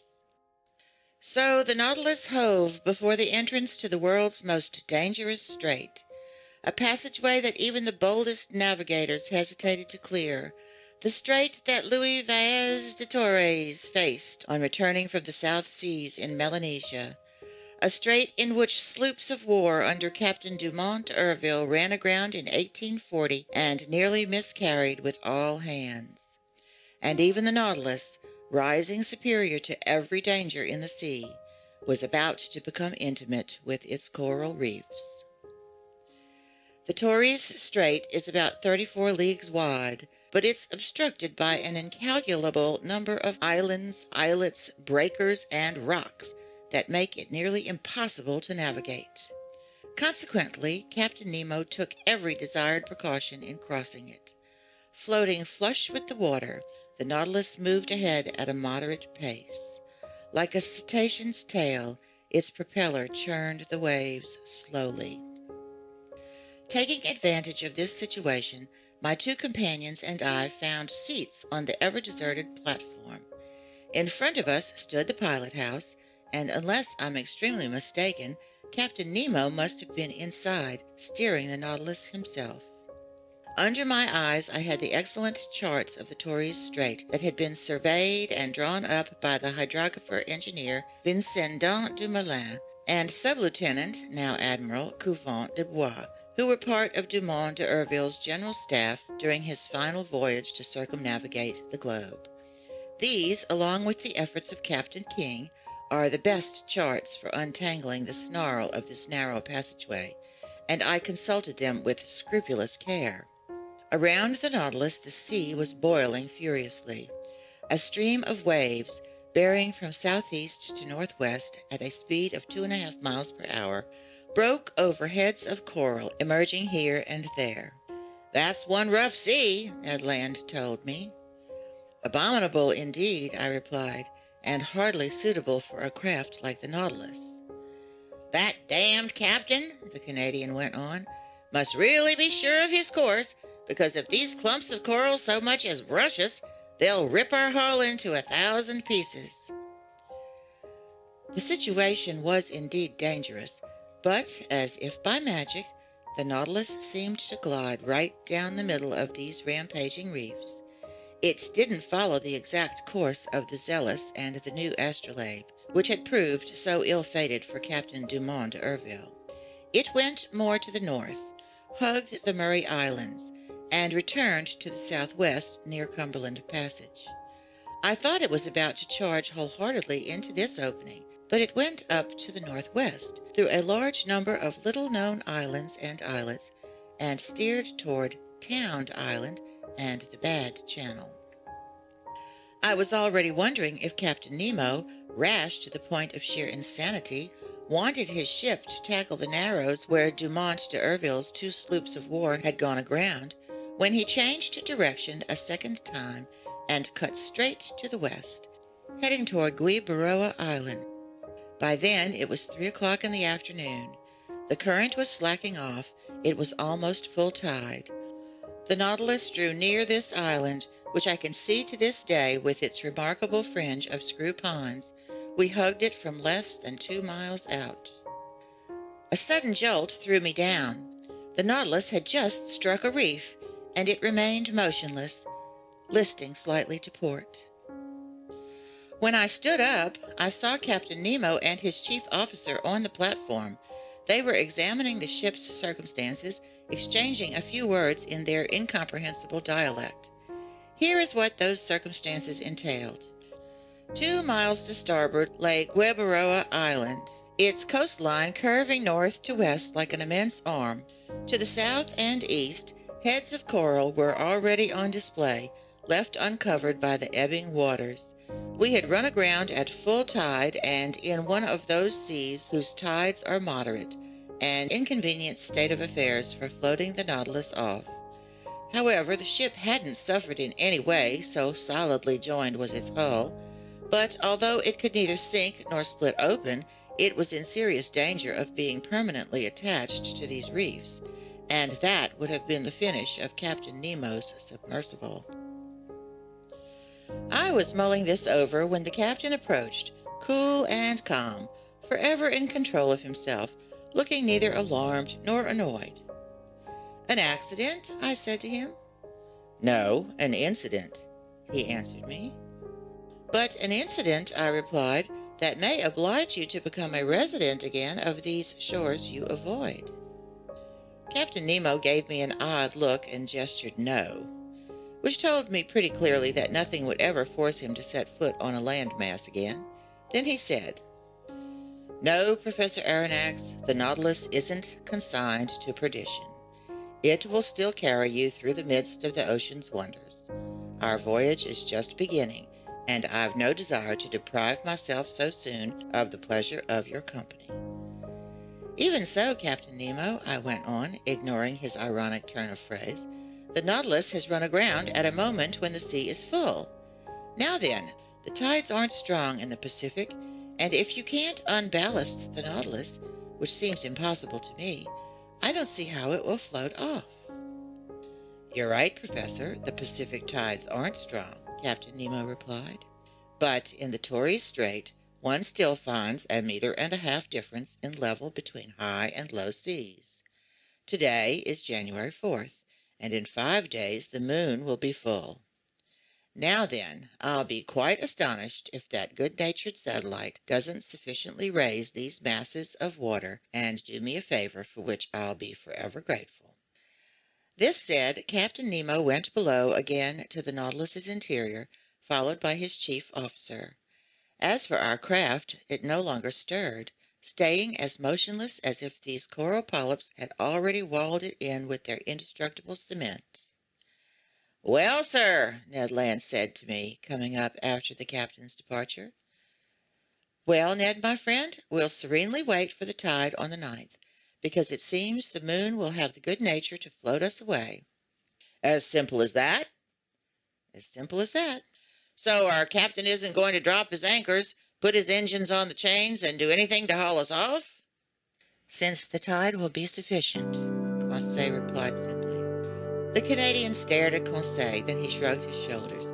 The seaman in him was talking now. "Sir," he answered, "you can trust me when I say this hunk of iron will never navigate again, on the seas or under them. It's only fit to be sold for its weight. So I think it's time we give Captain Nemo the slip." "Ned, my friend," I replied, "unlike you, I haven't given up on our valiant Nautilus, and in 4 days we'll know where we stand on these Pacific tides.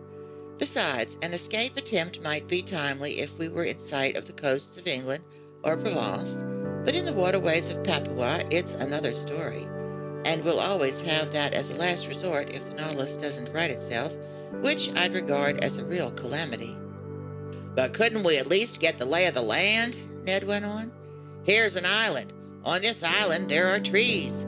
Under those trees land animals loaded with cutlets and roast beef, which I'd be happy to sink my teeth into." "In this instance, our friend Ned is right," Conseil said, "and I side with his views. Couldn't Master persuade his friend Captain Nemo to send the 3 of us ashore, if only so our feet don't lose the knack of treading on the solid parts of our planet?" "I can ask him," I replied, "but he'll refuse."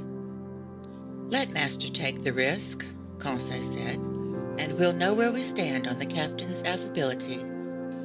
Much to my surprise, Captain Nemo gave me the permission I asked for, and he did so with grace and alacrity, not even exacting my promise to return on board.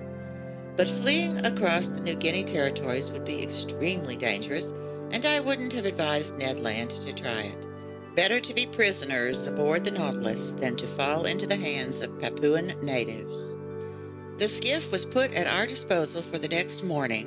I hardly needed to ask whether Captain Nemo would be coming along. I likewise assumed that no crewman would be assigned to us, that Ned Land would be in sole charge of piloting the longboat. Besides, the shore lay no more than 2 miles off, and it would be child's play for the Canadian to guide that nimble skiff through those rows of reefs so ill-fated for big ships. The next day, January 5th, after its deck paneling was opened, the skiff was wrenched from its socket and launched to sea from the top of the platform. 2 men were sufficient for this operation. The oars were inside the longboat, and we had only to take our seats. At 8 o'clock, armed with rifles and axes, we pulled clear of the Nautilus. The sea was fairly calm. A mild breeze blew from shore. In place by the oars, Conseil and I rowed vigorously, and Ned steered us into the narrow lanes between the breakers. The skiff handled easily and sped swiftly. Ned Land couldn't conceal his glee. He was a prisoner escaping from prison, and never dreaming he would need to re-enter it. "Meat," he kept repeating. "Now we'll eat red meat. Actual game. A real mess call, by thunder. I'm not saying fish aren't good for you, but we mustn't overdo 'em, and a slice of fresh venison grilled over live coals will be a nice change from our standard fare." "You glutton," Conseil replied. "You're making my mouth water." "It remains to be seen," I said, "whether these forests do contain game, and if the types of game aren't of such size that they can hunt the hunter." "Fine, Professor Aronnax," replied the Canadian, whose teeth seemed to be as honed as the edge of an axe. "But if there's no other quadruped on this island, I'll eat tiger sirloin." "Our friend Ned grows disturbing," Conseil replied.